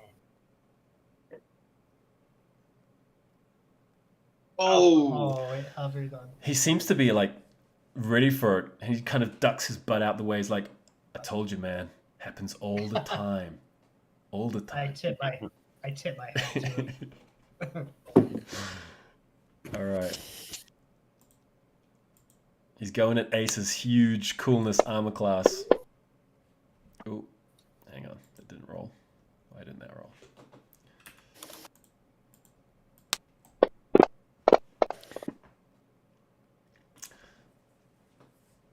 It's good, but it's not that good. Maybe someone else, but I mean, it's not bad. all right. I mean, for a cowbell. all right. How does Ace respond? Okay. I'm thinking I'm gonna keep. Yeah, I'm gonna keep the Led Zeppelin trend going, and I'm gonna start off with. I'll hop up on the stage. I'm gonna start off "Immigrant Song." I feel like that kind of is fitting for what we're doing, traveling, I guess, through space.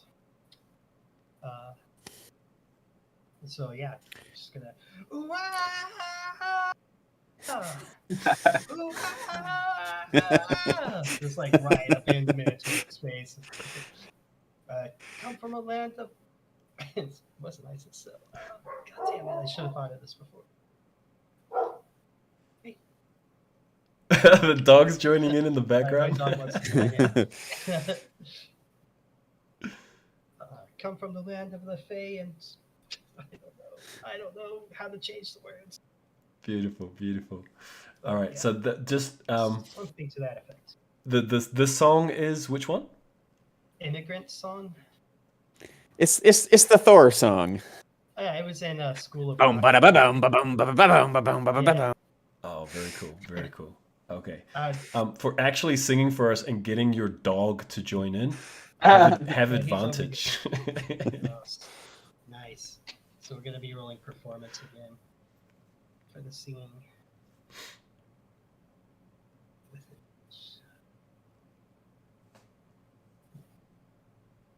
We're not ready for you to sing. Woo! It's not too bad. A heavy hit. Mm-mm. A heavy hit. Jeff's coolness pool is 18. He's out of there. Damn. He Jeff. puts down the cowbell and hangs his head in shame. Don't Sorry, walk in Captain. shame, Jeff. You're still pretty cool. All right. The only one left protecting Galileo is Travis Moon. Galileo. Can I interject for 1 second? Yes, absolutely. Carrie looks over to Galileo and shouts, "Freebird!" Play Freebird!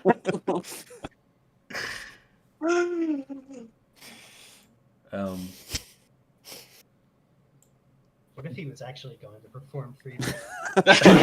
Play Freebird! He shakes his head. Just like, still learning that one. So Minius is going to say Create an opening right there. Freebird and use cast command as he said Freebird to Galileo. All right, he's got a saving throw, right? Yeah, wisdom saving throw. All right. What's the DC on that? Oh, it's DC. It is DC. I think 15. Okay.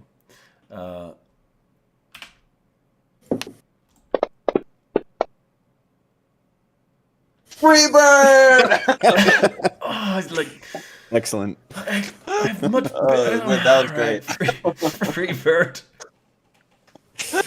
Uh, Making him perform something that he's still doesn't know all the chords to, and it's just not that great. Giving him disadvantage on his roll.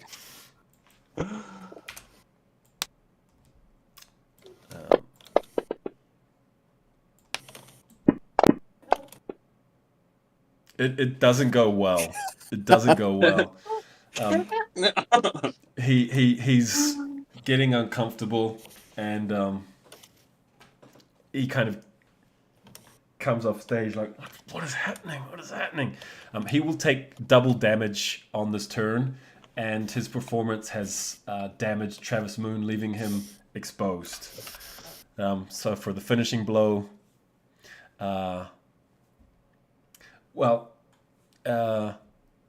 you can still combo. Axel is still no one's. yeah, I was gonna say actually, Axel I want to Ravina? ask Axel. I want to ask Axel for Samir to go up to him and say, Axel, on my mark, I want you to throw me as high as you can in the air. Basically, can you do that?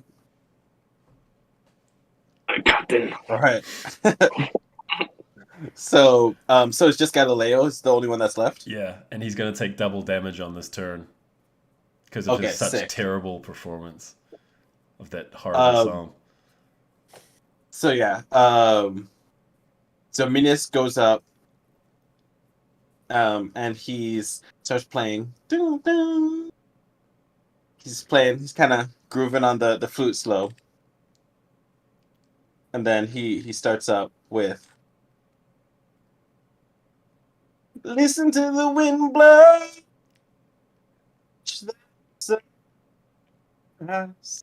And as he's playing, there's just like heat waves coming off of him.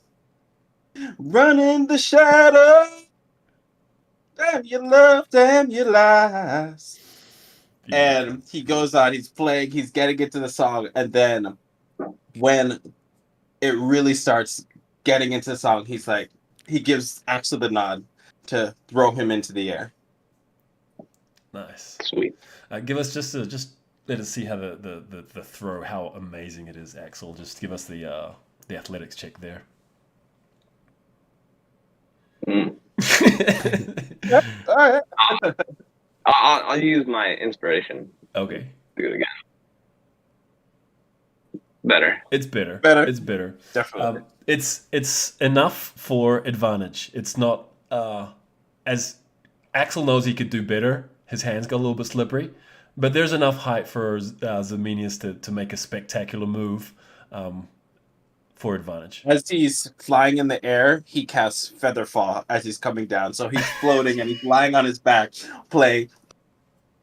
And then he casts Burning Hands through his fire tenacity innate spells, and just from the end of the flute comes a plume of flame. He's just like rocking out. No And, roll is required. yeah. No roll is required.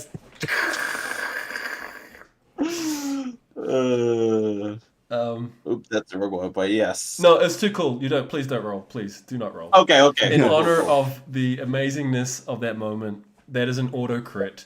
And Okay, hell yeah. the Galileo concedes defeat. You see him get up and he begins just a slow clap. And everyone gets to their feet and they join in the slow clap. And soon they're cheering and they're pouring tankards of drink and they're shoving it into your hands and they're like, yeah! Ink Society! And Yeah, so Venus is pulling everyone up on the stage. He's pulling Axel, he's pulling Dr. Carey onto the stage, he's pulling Ace, and doing the whole band thing of like gesturing to each person and getting each person a round of applause, making them bow and stuff. Like, this is Ink Society, a flaming brilliance. yeah, that was it. A flaming brilliance. I forgot. Yeah, that was the rest of the name. You didn't drop that part. We're kind of workshopping it. Perhaps Ink Society is a little bit cooler, a little bit more succinct. Ink Society, everybody. As that's all happening and the wine begins to flow, you can see that Bella has made a beeline for Ace. And she says, as she pulls from her cleavage the pendant that she'd hidden there, like, maybe you're not Ustara. You're just another man in Ustara's body, but I feel this belongs to you more than it does me, so why don't you have this? And hands Ace the pendant on the chain. I would take it and look at it and nod to her, and, slip it in the pocket. Say, I'm sorry for whatever he might have done. He broke my heart.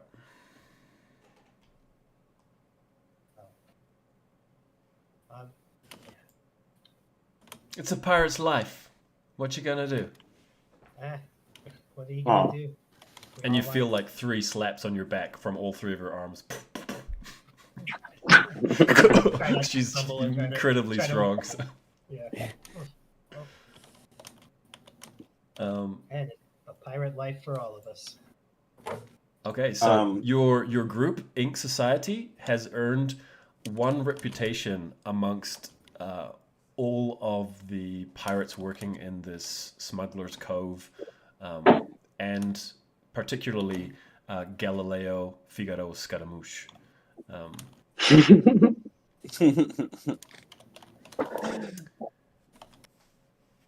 From his boot, he produces a sack of coins, and he tosses them to Zemenius. He's like, buy yourself something nice with that. Maybe a decoration for that flute of yours. It could use some more pizzazz. The suit's great. The flute needs work.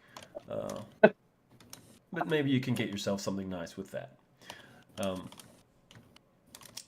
thank you. I appreciate the gesture. You know, you and your band, quite good. Let's do another bar battle sometime. It was fun. It's been a long time since I've engaged in the arts in such a vigorous way. I've missed it. Whenever you choose to look at that, you see that it contains 100 platinum pieces. Ooh, nice. So that's basically 20 platinum pieces for each of us. Yes. Hell yeah. Sweet. He'll dole it out pretty like, you know, at this point Zemesis like sweaty. He's like his red kind of ratty hair is like running down his forehead. He's kind of like, wait, why are we here? Like at some point, he's just having such a good time. He's like totally in his element. But he gives 20 platinum pieces to each of the band members, and he's like, well, each of his crew members. And he's like, he eyes Vina, and then he just does. He's like, Damn. sorry, Vina. I'm sorry. As the celebrations unfold, what's each of you doing? Give me a picture of how you're engaged in this.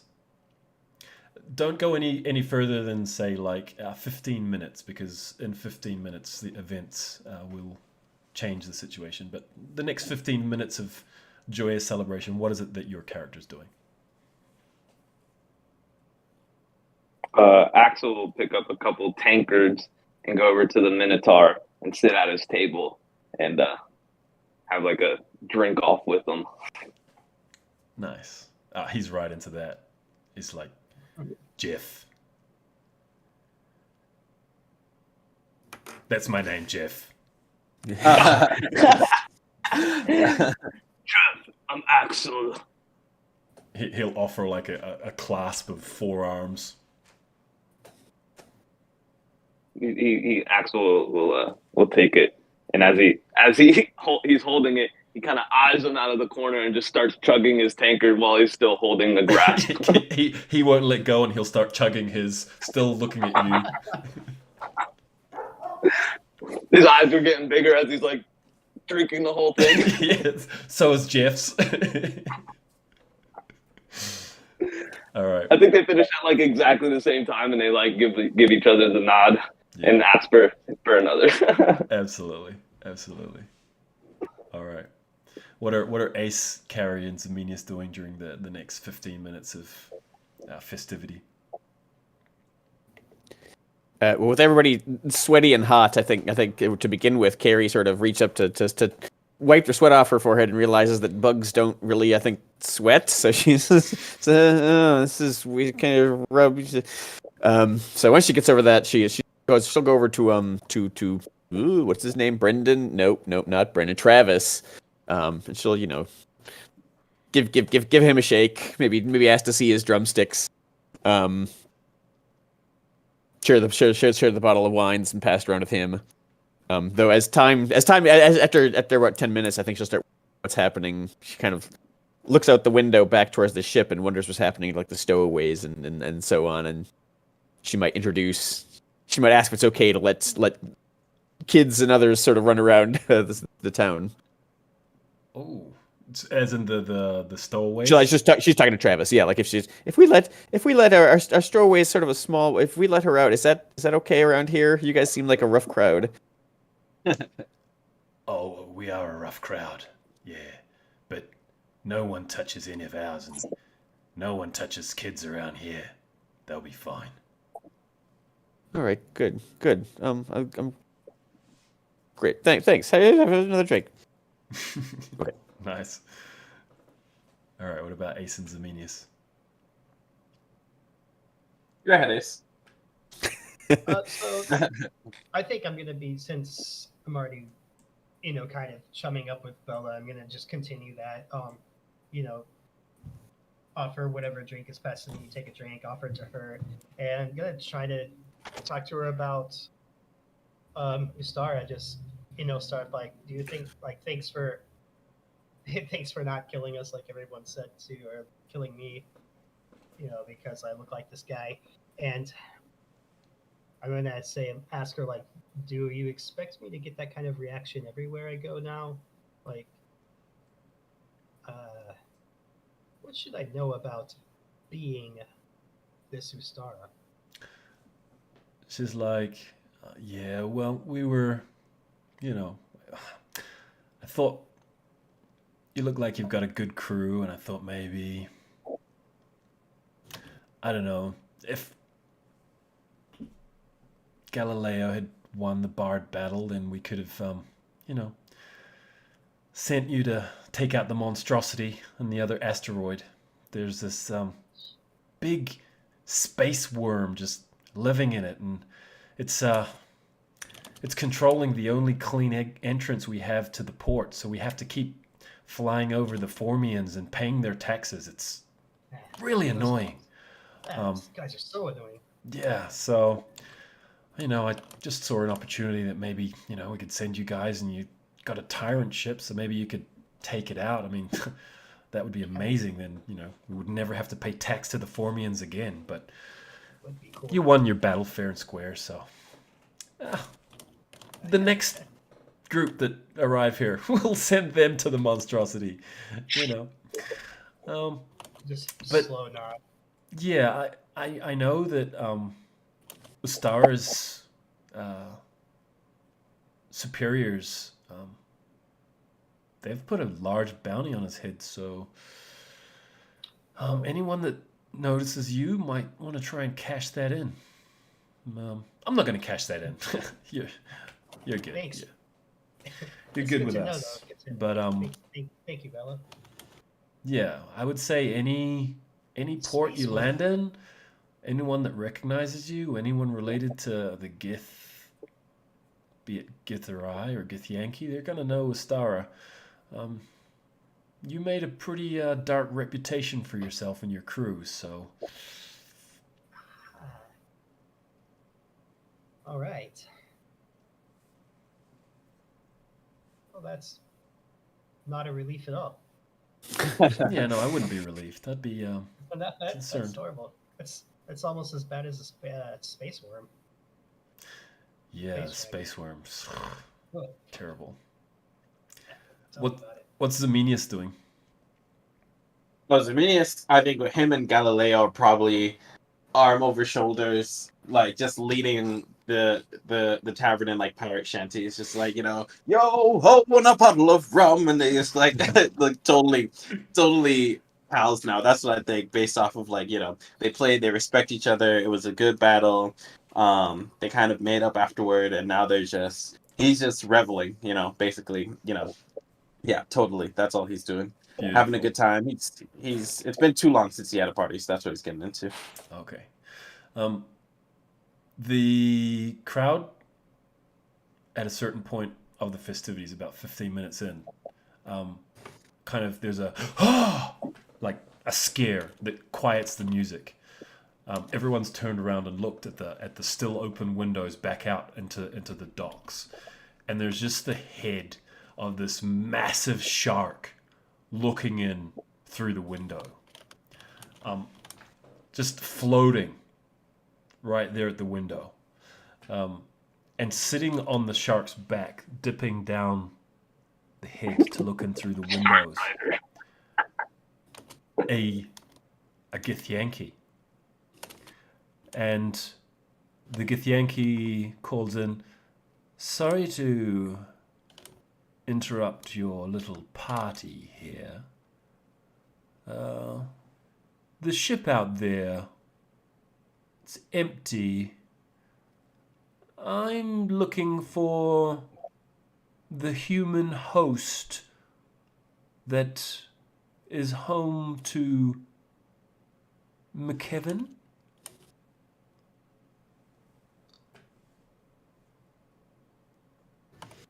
Is McKevin with us? Yes. Has he been? Okay. Human host. McKevin Avastans? Zeminius will step forward and be like, and who's asking?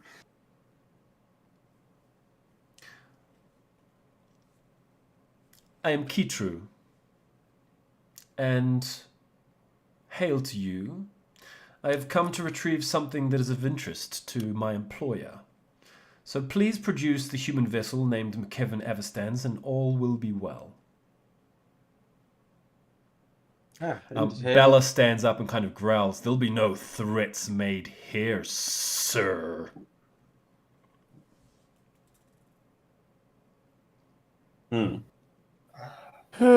suppose we need to deal with this. McKevin is not with us in the tavern, though, right? He is in with you in the tavern, Yes. yes. He is, okay. Does it look like Your whole crew is there. Your whole crew is there. Got it. Yeah. Okay. So he does it says, look like well. he knows, yeah. Does it look like he knows this guy, or is he expecting him or something? He has not spotted Ace at this stage. The tavern is full. Everyone's all over the place. He's kind of peering in from the window. You don't have a feeling that he's even seen Ace at this stage. Ace doesn't recognize him. I think Goody meant McKevin. I meant I meant looking at McKevin. Is he showing a reaction? Like, is he expecting? Sorry. Yeah, I'm hearing you still a little bit low. Yeah, McKevin has stood up. So Mason say, my lady, what's her name? Sorry, Bella. I'm looking at the map. Bella? My lady Bella. We're all friends here. There's no need for any sort of violence, threats, or otherwise. Please, and Keitru, was it? Keitru, that is my name. Yes. I am Captain Zominius Solari IV, and we are friends of McKevin. Please, we are aware of your collection that is happening. Would you come? Let's speak upstairs. We have we can continue our dealings in private, if that would be all right with you, and with you, of course, Lady Bella. Would you allow us that courtesy? Galileo says, Bella, if they have business to do, I think they have earned our trust. Let them use the Cave of Truth. Okay. Bella's. I hope that's just not be too name. hasty here. Yeah. Bella looks to Zominius and says, it's a scary place, but it will be utterly private. Would you like to use the Cave of Truth? And can I ask why it's just out of curiosity? Why is it called the Cave of Truth? Well, any lies spoken in the Cave of Truth is punished by the fluffers that live within the cave. The fluffers, and I'm assuming those are not referring to some sort of cute, diminutive, friendly creature. They are cute and diminutive and friendly, unless someone lies. Okay. Smith is like, I guess we could use the Cave of Truth. Of course, Keitru's like, I find this acceptable. Yeah, I feel like it looks too suspicious to be like, let's not use the Cave of Truth. So, sure, yes, of course, the Cave of Truth. Why not? What better place to establish mutual trust? Please, if one of you could show us the way or direct us to said Cave of Unlies, then we'll be on our way. Okay, so they're gonna move aside one of the big barrels of the tavern, revealing a secret door, and they're gonna lead you up some stairs to the upper area, and you see like this massive nest on one side of what would be essentially the top of the tavern, where there's this giant space rock, this kind of like eagle-looking bird, just kind of like sitting there, plucking its feathers and biting its fleas. And the other side, there's like this iron door, which Galileo is gonna take out a big key and unlock and groan it open, and there's just like this pitch blackness on the other side of the door. It's like, this is the Cave of Truth. Okay. Wary of lies, or you'll be bitten, and it shall be a bite you'll remember for many weeks. Mhm. Okay, well, Noted. what better place to have this conversation? Would definitely not choose anywhere else than the Cave of Truth. All right. Keys, enters. Okay, you guys are going with them, yeah? Yes. Yes. Yes, Who but are you taking? Are you taking any of your crew with you, or is it Axel, Zemenius, Ace, and Carrie? right. Presumably McKevin's coming. McKevin, yes, and we should McKevin. take McKevin. I don't think we'd take any of the rest of the crew. They're under the watchful eye of Sure. Ashria.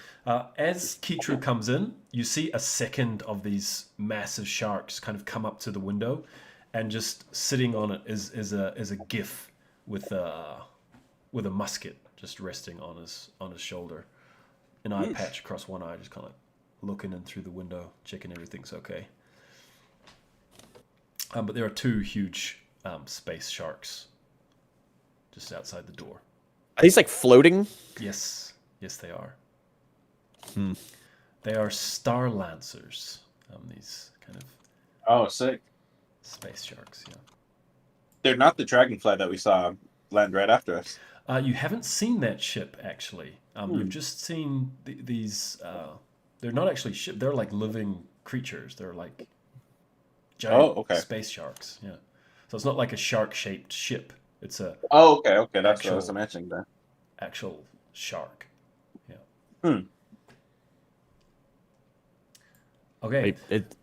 As Carrie goes into this room, she gives Galileo just the dirtiest stink eye as they walk past. Oh. For suggesting the room of truth. Yeah. Galileo like picks up on it and is like, "What'd I do?" Yeah. The I'm door a pirate. We love truth. grinds behind you, and immediately you feel like there's movement around you, just kind of like a. If you imagined like a living mop might sound if they fluttered across the floor, and you feel like this fluffiness kind of gather around you and kind of create like a living seat around you, forcing you to kind of like sit amongst whatever these many fluffy creatures are that are in this room. You can't see them, you can only feel them, and they've surrounded you and kind of become living furniture for you to sit upon. Oh. The first question comes from Kitru. McKevin, did you retrieve the meteorite? Yeah, I did, but I don't have it anymore. That's all he asked you, McKevin. He only asked if you retrieved. Yes, no, I Let's keep it tight. Keep it tight. Short and sweet. Just trying to cut him off before he says anything about us. May I have the meteorite? He asks. McKevin goes to answer. Well, does anyone butt in? Yeah. I cut him off. Said, McKevin is no longer in possession of the meteorite. We are in possession of it now, and would like to come to an arrangement.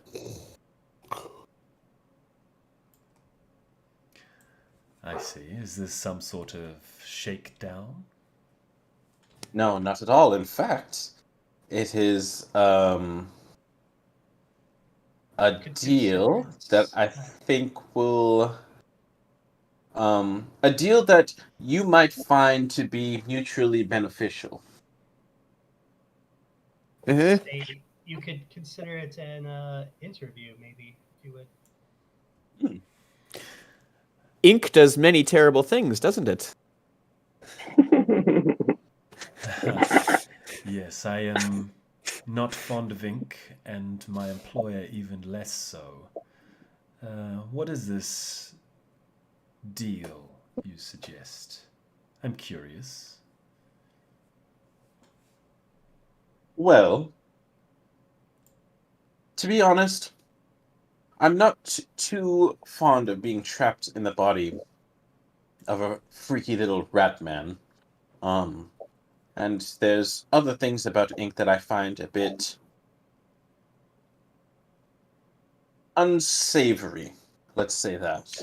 Just if someone lies and tries to deceit, just alert me. If these are things that your character actually thinks, Yeah. then you don't have to. Yeah. But if you do say something that you feel you're pushing the line of the truth, just let me know, and I'll let you know what happens.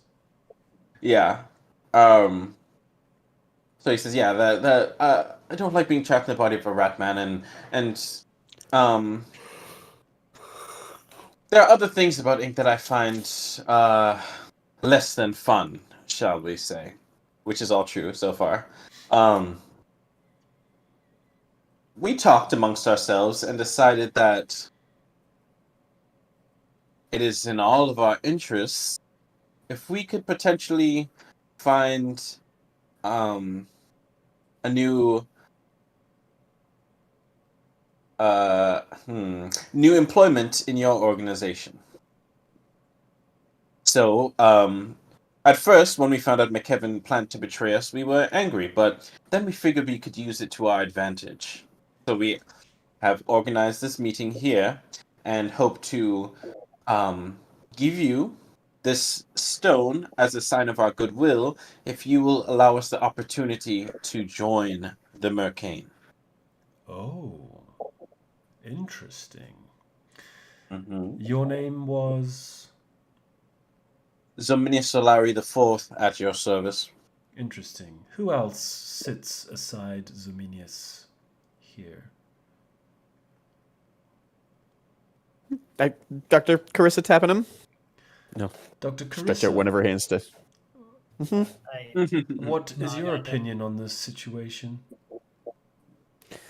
I agree that the employment that Inc. offers leaves much to be desired, and the Mercane seems very influential and place us in many profitable and interesting locations. And I think we have a lot to offer you. Who else sits in this room? I am Axel. What do you think of this, Axel? I don't know much about your organization, but Ink is a shoddy one for sure. I'm trying to get back to my own body. Ah, curious. Curious. Who else? Who was the last one? I nod at him, like chin up nod. Ace. And what do you think of this situation, Ace? I think I'd like to make some new friends. That's true. Ace wants to make friends. What was the last part? Sorry, I heard that I little said, one. and that's true. Ace does want to make more friends. That's all he says? Okay. It's pretty simple. Yeah, he's just gonna keep it pretty simple. Like, I'm agreeable. He's afraid he's going to lie. It's mess a bunch of stuff up. I will convey your interest to my employers.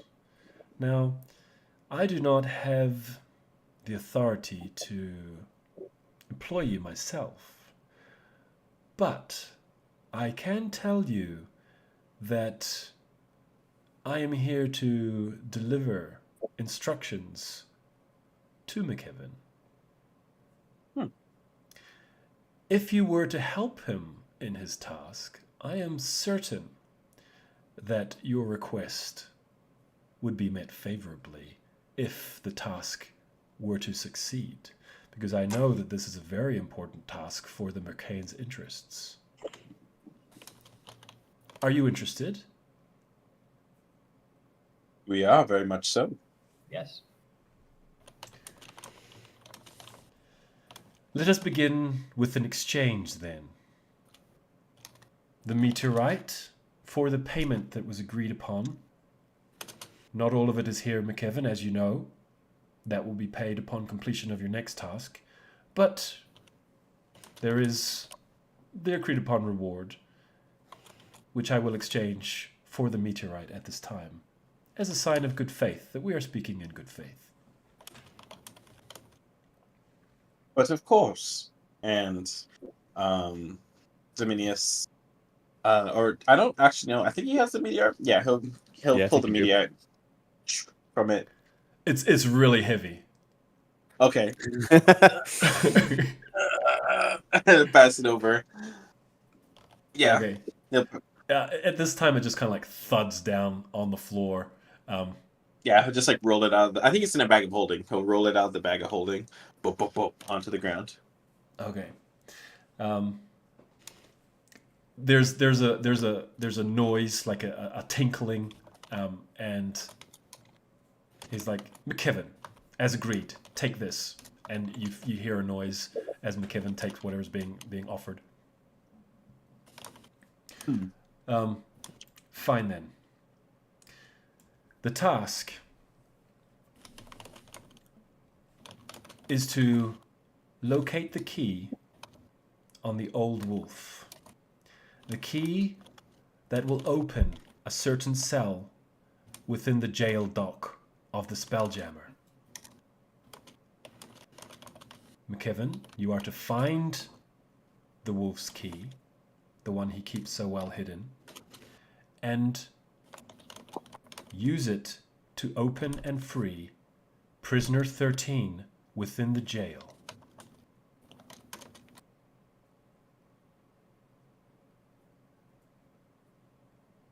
Prisoner 13 must be safely transported to the agreed upon location.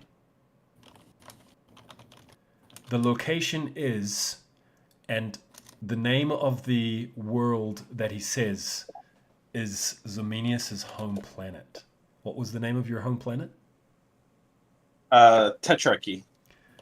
The agreed location will be the Fire Nation of the Tetrarchy. Which, hold on, I just have this up. Zeminius, yeah, he kind of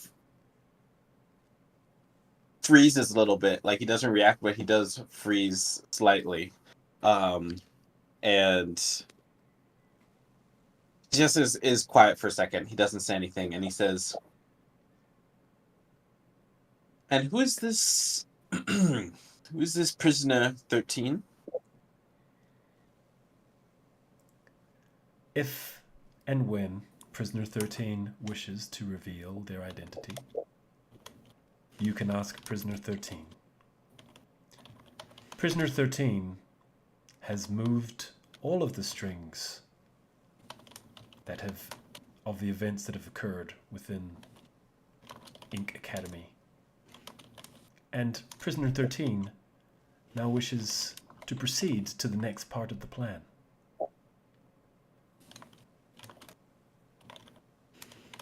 I see. And if we do this, you say that our that's what I'm looking for. Our request, our hopes to be included in this in your organization will be met favorably? Stunningly high. I see.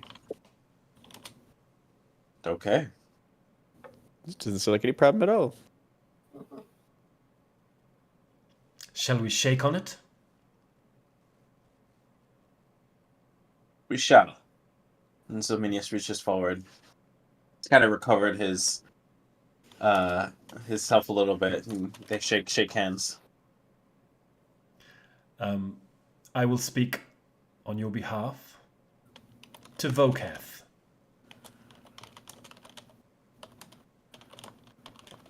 Okath, and is that your superior?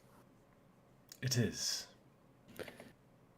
Out of character, that's definitely a name we've heard before. I feel like Mert was complaining about this person for a while. Okay.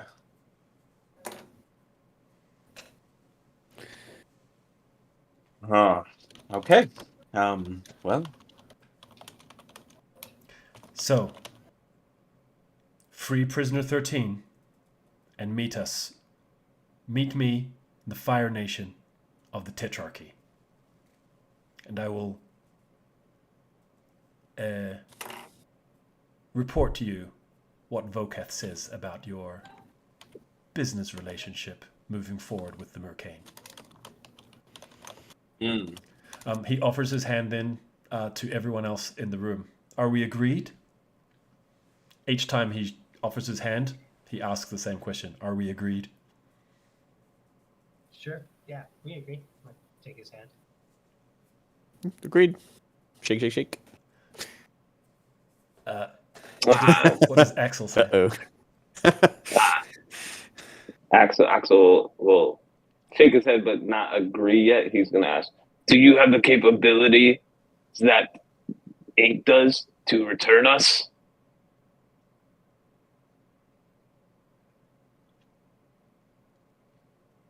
Of course.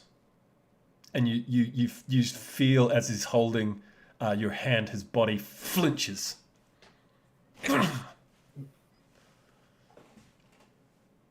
Liar. I'm not lying. We'll find a way.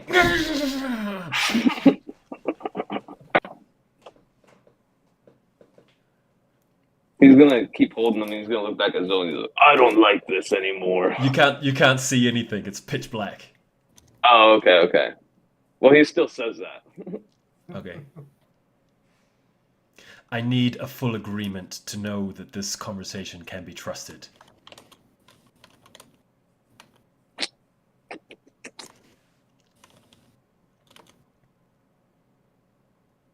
So are we hearing this? Like, Yes, absolutely. Everyone's heard that. So we'll go up to Axel and be like, "It's all right, Axel. We'll, though they lack the means, it doesn't mean that it is out of our reach. This will get us on the path if that's what you wish to return to your body. This will get us on the path there." And in that way, he's your friend speaks wisely, and we have resources, deep resources, so we can help you find the way if it's not directly through us.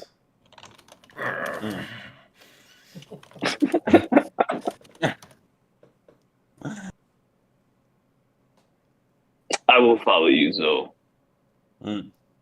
For the meantime. And your patroness honors me, Axel. I will do right by you. You hear a banging at the door. Let me out of this place now! The iron door opens and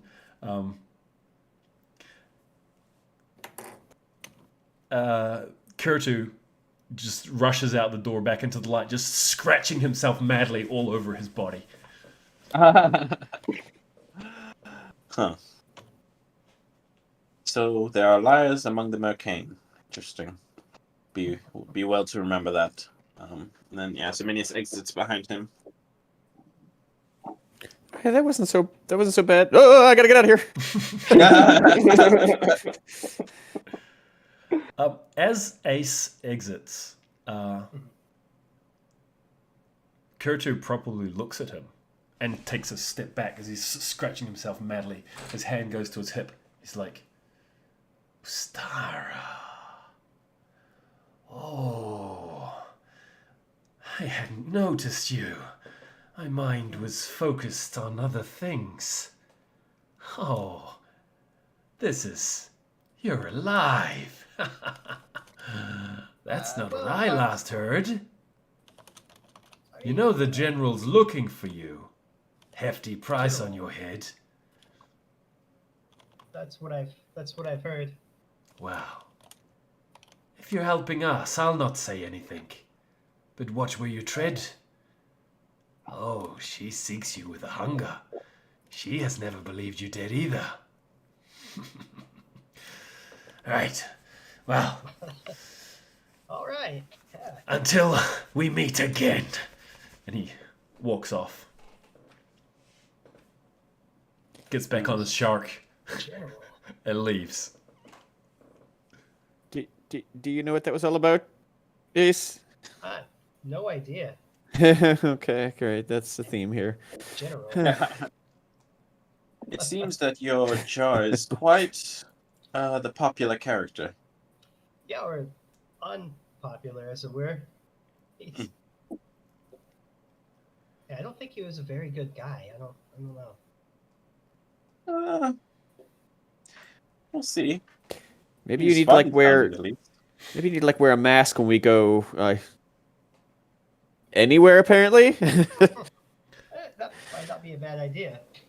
You're standing around with McKevin, who's like right there with you guys, and he's kind of like looking at you with like this really big smile on his face. McKevin, what did you get from the Mercane? I believe we are also entitled to a portion of that payment, don't you think? His smile disappears. He's like, We didn't kill you. I'm really happy that we're on the same team now. I've always wanted to be on your team. That's the better team. Don't tell Vino I said that. We know. We know.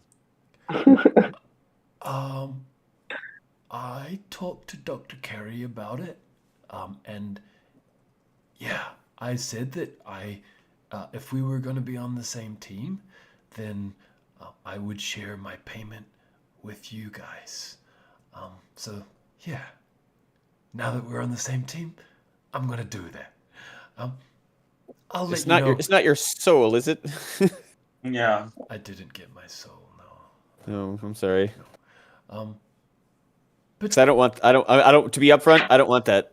Just want to put that on the record. I'll look through Could be things interesting. when we're back on the ship on the way home, and I'll let you know when I'm ready to share. Hey. Seems like a pretty dodgy answer, but all right. It's not dodgy. I want to make sure each of you gets the right one for each of you. Okay, McKevin. All right. As you say. And maybe we don't need to put any more explosives on the ship, huh? We agree. That's Yeah, you remove some of those things. We're on the same team now. We're put explosives on the other team's ship. okay.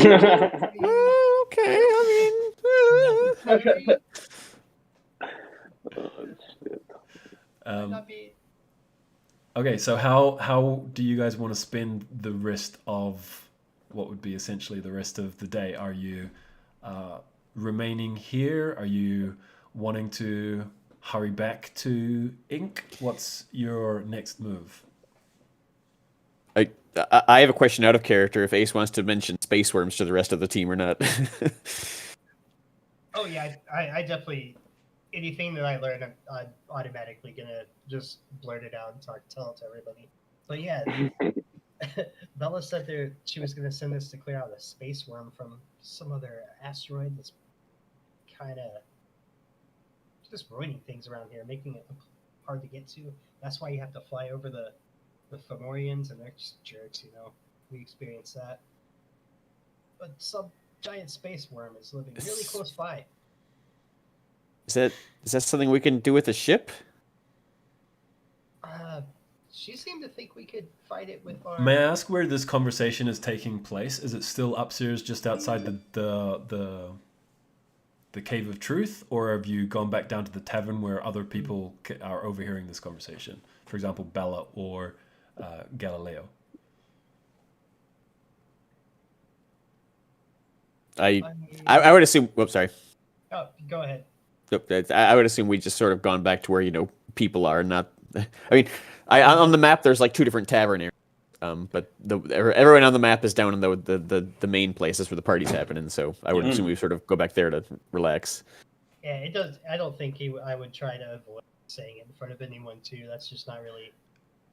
don't think And that would the be last a thing that I situation. think you said was like, is it something we could do with the ship, or what was it exactly that was said there? I didn't quite. Yeah, yes.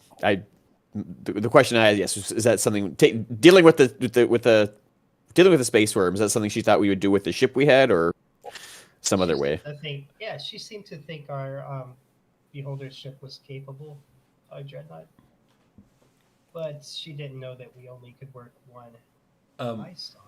Bella like perks up. It's like, if you were to do that, like, we could fix up your ship as a reward.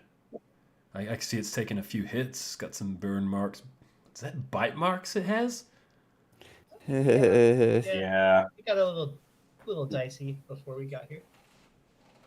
a little mixy. We could So would make you it fix worth up your the ship while. before or after we do it? Before. You wouldn't want to go into that kind of situation with a damaged ship. That would be perilous. All right. Okay. You can do Yes, that. fine, okay. Doctor, do you think you can attempt to hack some more of these ice stocks, perhaps, while we're getting it repaired? I could try. Well, didn't I could try. I thought you didn't do it. Weren't you the one who figured out how to do that? That's great. It was none of us. No, I did. Isomenius did one. He did the first one, and he's like, "Yeah, it kind of hurt like a shit ton." But Oh. Yes, I mean, you it's would okay. need Well. someone else to do that, because his brain has kind of like got to the extent of hacking. If he failed now, he takes like deadly damage. yeah. Oh. Well, I am attached to my brain, but I guess if just for the team, I could try. I'd give it a go. Try to unlock one. I mean, are we out just doing good for pirates? Is I mean, that kind of goes against everything I've always been for. But these guys, they seem different. They I mean, don't are seem- they pirates? It seems more. Yes, like, we are. no, not a song. Yeah, he kind of whispers. I think it's more of like a theme for their singing. They seem more of like Yeah, none of these are musical troupe type. Perhaps. There's Bella, a song that sparks up. We Yeah. are buccaneers and we're okay. No. So we actually have some people here that could use shelter and a new home, even perhaps. And he'll, gesture towards the stowaways that they got. Not stowaways technically, but the people they rescued from the beach. If we help you, would you give them shelter? We'd give them jobs. We'd train them, teach them, learn them. Is that something you two would be interested in? I mean, yeah, I thought the singing was fantastic. I'd love to learn the guitar. Well, it's a match then. I think we can, and also, I think it would be good for us to continue to practice our piloting skills. I believe it'll come into test more and more often. So, what say you all? Sounds exciting. Does sound I guess training sound I Space it track. seems good to do good things, especially if we're on the hook for doing whatever heinous shit that McKevin is trying to do. We should try to balance the scales, I guess, a little bit. Think about the bragging rights of Space Dragon.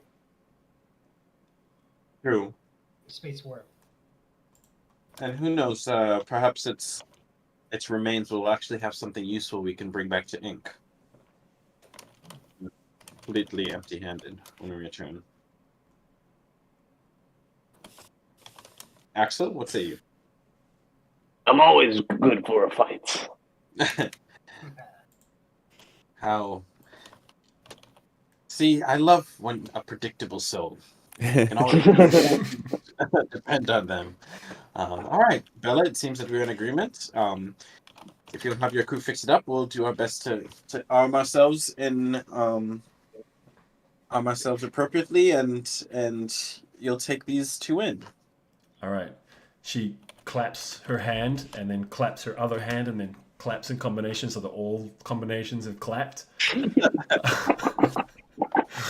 And the crew all like jump up. Some of them do like pirouettes and flips and smooth their hair over, and kind of in a choreographed way they all head out the door, taking their tools out of their belts, and they begin repairing the turret ship of all the damage. So basically it's going to take them a couple of days to get that fully repaired.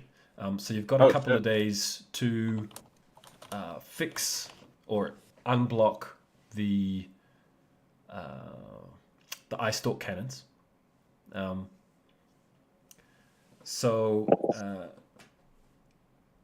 What are you guys doing? How if it's like a day and a half that you're here, so the rest of this day and another day, what is it that you're doing exactly during that time? While I try and find where I put the mechanics for unlocking the eye cannons. Over to you guys.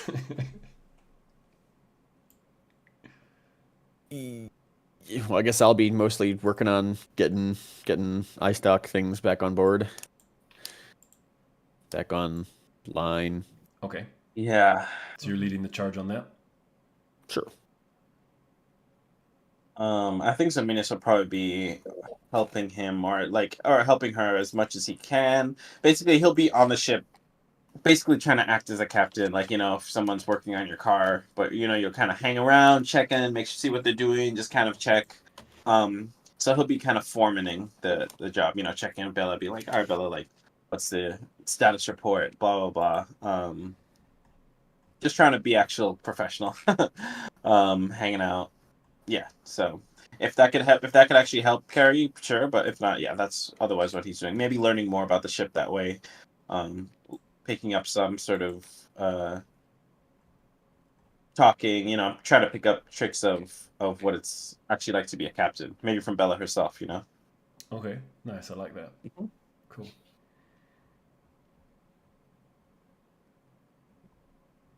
What about everyone else? I think Axel would probably be like going around the ship and trying to show them as much of the damage that he's seen as possible by from his just his experience around it. And I know they've probably been around it too, but if there's anything like that they might have missed, he might try to help out. And he's going to be a half-hearted helper, though. He's going to be kind of playful, but he wants to wrestle a lot of people. His strength. And it's gonna be like when like Zoe is like walking around the corner, they get back to work real quick, kind of thing. And then... Nice. I would spend a little time in the little tavern bar area before I go back onto the ship, just kind of chumming up with the people there, just getting really friendly, having a few more drinks, and then I'll go back on the ship and attempt an eye stock, just so Dr. Carey doesn't have to try to do it all. Excellent. You guys see that Vina whips out in the downtime moment. She whips out this incredible looking 3-leveled chessboard and these incredible chess pieces that decorate the board, and starts challenging people to games of dragon chess. And she kicks everyone's ass that she plays at dragon chess. Nice. Okay.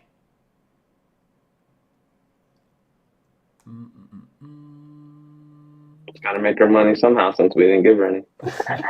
Oh, you didn't give her the share, the 20 platinum pieces, for being one of the band members? I didn't. Yeah, I was kind of like, I guess I'll give it to her.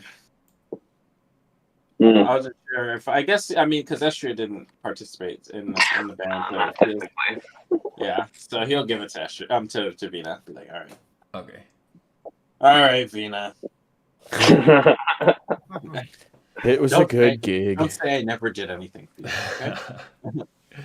Okay, so the the cannon is going to need each cannon's going to need 3 skill check passes. The first is a DC 12, the second is a DC 16, the third is a DC 20. Wow. Failing the check is going to have a repercussion of psychic damage. It starts low, and each time you fail more, it becomes cumulative.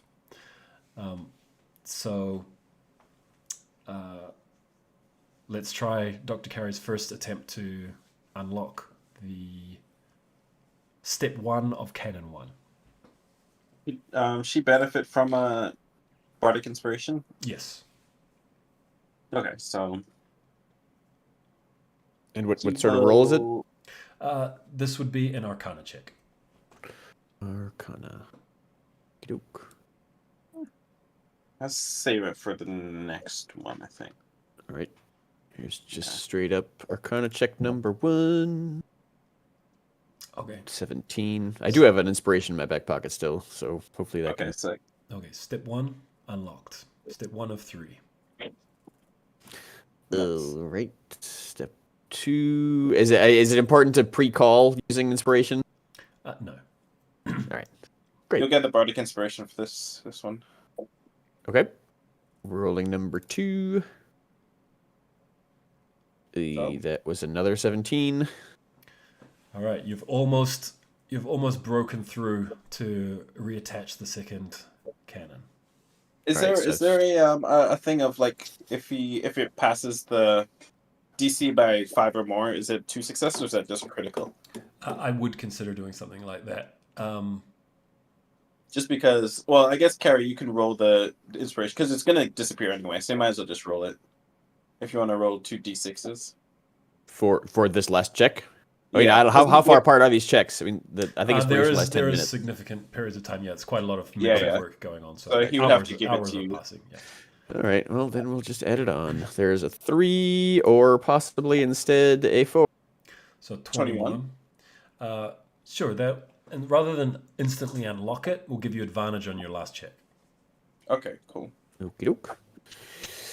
All right. Here we go. And Last. So he'll this is give you DC 20 inspiration Arcana. for that as well. Ooh, 6 to 24. There we go. Nice. All right. You have 2 eye stalk cannons. Sweet. That would be like reaching your mental limit. So the next day when things come back and you're refreshed after a rest, you tackle the last eye stalk cannon. The ship itself is looking much more intact. Work hasn't gone as quickly because the group seems to be getting distracted by games of dragon chess and wrestling and lots of hijinks. They could probably do with some order if they wanted like things to be done quickly. But still, the eye cannon hasn't been unlocked yet, so maybe there's not so much rush. So, Dr. Carey, eye stalk cannon 3, step 1. All right. Step 1. Do it again. Roll number 1 is not great, but I think 15 is pass. enough for the first pass. Yep. All right. Roll number 2. 17. Also I think you pass. said there's a 16 squeaks by. All right. You Boy. need to have the bardic inspiration for this last one. Okay. Roll number 3. 14. You would need to roll a 6 on your bardic inspiration. Yeah, let's use that inspiration Yeah, go. to just get advantage. Okay. Oh, okay. You probably still have your inspiration, right? All right. Yeah, but That gets okay, you to 19, and so Bardic Inspiration will do it, but I'll roll it and see what I Yeah. get. Oh, there we go. There you All right, 25. Uh, Sweet. 3 usable cannons, and Dr. Carey has done it immaculately without taking Clean any sweep. mental damage. It couldn't have been done better. 3 Trying to get the hang of working this. cannons. Hell yeah. Because it's done so immaculately, Dr. Carey in the process has identified the other 2, what were they called? Jamming stations. So Oh wow. each of the areas, the big areas on the bottom deck that kind of expand out, each of them has a jamming station in each of those, which could be used to increase speed or maneuverability within the next encounter. Mm. All right. And we think that's basically ship like fully online now. Fully online, and Boy. the ship, however, takes some time to be fully repaired. But by the next morning, the ship's ready to go, immaculate And once again. Yeah, I was gonna say, were the pirates clearing out like all the junk and all the like, you know? I feel like because I remember it being like pretty like there's like piles of junk and shit everywhere. Um, Am I Sure. not remembering that right? there was the stuff in the junk room. You want that cleared out? Is that what you're saying? Oh no, I feel like I remember it being more damage than that. But if it's not, then yeah, I'll solve it. Did they fix the gallery? Yeah. Yeah, there's The galley? They could fix up the galley, replace it with a working. They get the cooker working again. They accidentally go up to where Did they revive Ryback too? I was gonna say where Ryback is. They're like, oh, not that room, guys. Yeah, they're up there. They run into the body. They're like, "Do you want us to get rid of that for you?" Like, no, he's a friend. Oh, Keeping that. Okay. Yeah, we're gonna deal with him when we arrive at our home base. he's got like fungus growing on him now, and Yeah. It engorged basically. We're like, yeah, just close that door. We'll close that one. we just don't go in there. Yeah. okay. All right. So, the refugees wave you off, thanking you for bringing them to such a welcoming location. Of course. And you head out from port, out of the eye, heading towards what would be the Gourd, one of the three significant asteroids in this cluster. And as you approach, you can see that the Gourd has like this massive cave, and there's a patch where in front of the cave there's essentially a clear path into this whole swirling asteroid belt that swirls around the sun. But this dark cave deep into this asteroid certainly is ominous looking. What's everyone's position on board the ship? Captain. I guess I'm at the helm. I know I'm at the helm. I would probably be in one of the eye stalks. Does it need to be manned to be shot? They need to be manned to be shot, yeah. Yeah. Then I'd be in one of the eye stalks then. Yeah. Okay. Yeah, I would be manning another one too. Okay, cool. Where are you positioning everyone else? I think Astral would also be in. I'm trying to remember what the first. Maybe Astral might be in a jamming station, and maybe I could be in the jamming station since she's a shooter. Yeah, I think she was our gunner. Okay. She was a gunner. She can. And then. So I'll be on a jamming station maybe to help with like maneuverability or something like that. Okay. We'd probably want Vita in the jamming station, right? Ryback is currently occupying third eye stalk. the position of a eye stalk cannon. So we'll put the little robot man whose name is slipping me right now in that jamming station, in that gunner station. It's like, just with that won't bother Ryback you. still there. Yeah. From Bibbidi. Okay. Yeah. From Bibbidi. There you go. Is one of the gunners. Love it. Perfect. Why were y'all calling Toy Story? That's his first name, Tolstoy von Bibbidi. Yeah. Tolstoy von Bibbidi. Oh, okay. I just kept on remembering Von Bibbidi. And then What about Fred Vina. and Cricklet and the twins? Where are they going? jamming stations. Yeah, I think Fred would still be on that power jamming station, possibly, that we already unlocked. Okay. One of the characters at the Smuggler's Cove also volunteers to come and help you out on this mission because you've garnered such a good reputation. You have a reputation 1, so one of the NPCs from there you can request to come. Well, they've offered to come and assist you. Who do you want to take with you? Galileo, I think. I mean, does anyone have any other feelings? I agree. Who I was think it'd be good. Yeah, sure. All It was right. either him or Jeff for me. I mean, one of the two. Do you want Jeff or Galileo? I The think Galileo would Minotaur be better. or the Tabaxi Bard?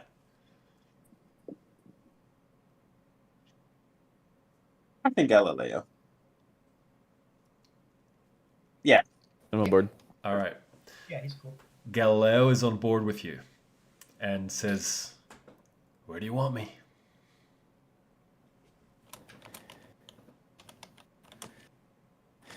Are all our stations? So what are we missing for stations? Well, station a that's jamming what's station, available. if you want to add to like maneuvers, like defensive maneuvers or attacking maneuvers or things like that, require actually 3 people to man the station to maneuver, Okay. rather than speed only requires 1. Okay, so and we have the twins and Fred, right? Yes, and Cricklet. And Cricklet. So we have And Fred, Vina. Cricklet. So we need and Vina, McKevin. McKevin. McKevin, and then Axel and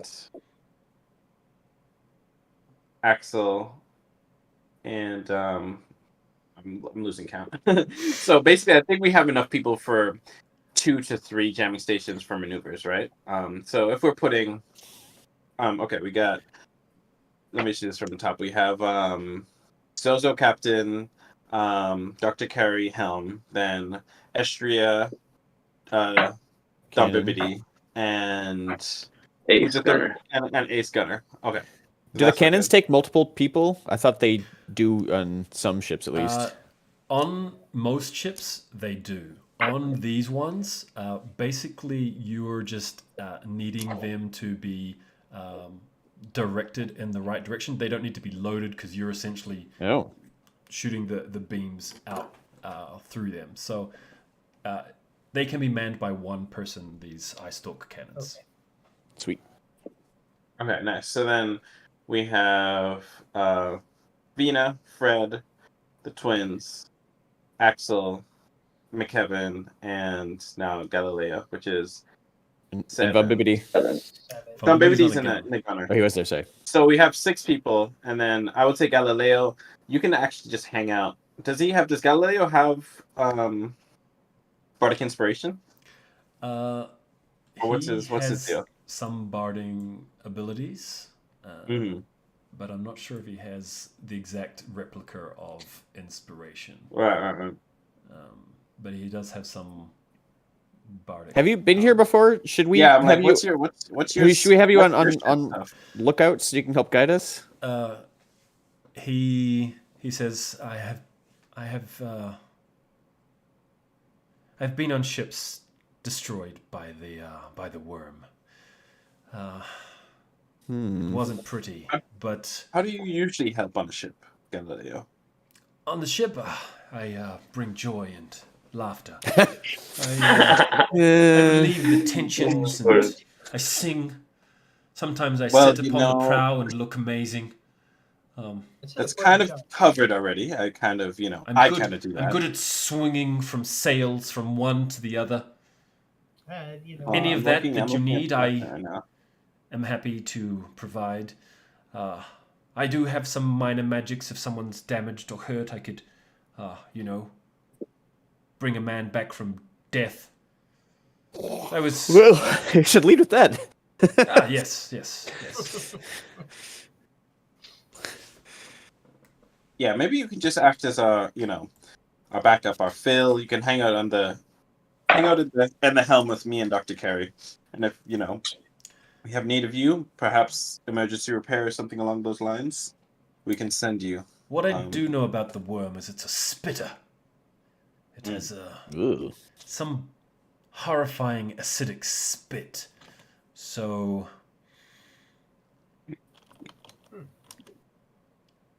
luring it out so that you can get close enough to hit it, so it can't just hide and spit from its deep cave, maybe will be essential, and that might mean getting dangerously close. Mm.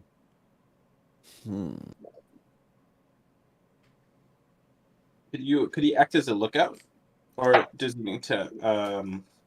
Does he not have those actions unlocked? We need to unlock these actions, right? As So your it's like crew, find range. Yeah. yeah, you don't have the actual lookout actions unlocked yet. Okay. But out of character, the type of mission that you just deliberately engaged in is going to essentially unlock new parts of your abilities as a crew. Okay, great. Yeah, I think you could just act as a fill for now. I'm good at filling. Yes, I shall play some tunes and All right. Okay. raise Relax, the spirits. Galileo. They call it vamping in the industry. Yeah. All right. What's the ploy to try Lure and it lure out. this thing out? Yeah. What's your go-to?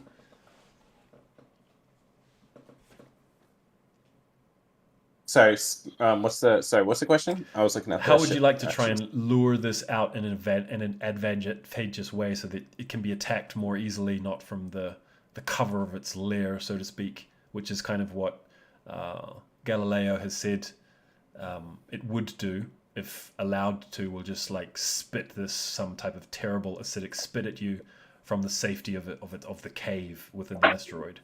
That maybe for you to have the ability to attack it freely, you need to lure it out of the cave somehow. Hmm. Which he suggested might mean you need to get dangerously close. Yeah, I think that's what we do. I think we go and try to basically act as like a literal lure to lure it out. It's like, all right, Dr. Carey, we're gonna get in close, and then I want you to get ready to. Does this thing have a reverse on it? But basically, I want you ready to pull us out of there. Get close enough where it tries to bite us, and then pull us out. Do you think you can attempt that? Of course. And then Try to fly like I'm some sort of imbecile who doesn't know where I'm going. Then Yeah, just try to fly like enticingly so it follows us. Give it a little shake, a little shimmy. wave my little space booty. Okay. Yeah. jamming stations, I want you on full maneuverability. We're going to need to be as quick as we can. Gunners, hold your fire until it's pulled out sufficiently.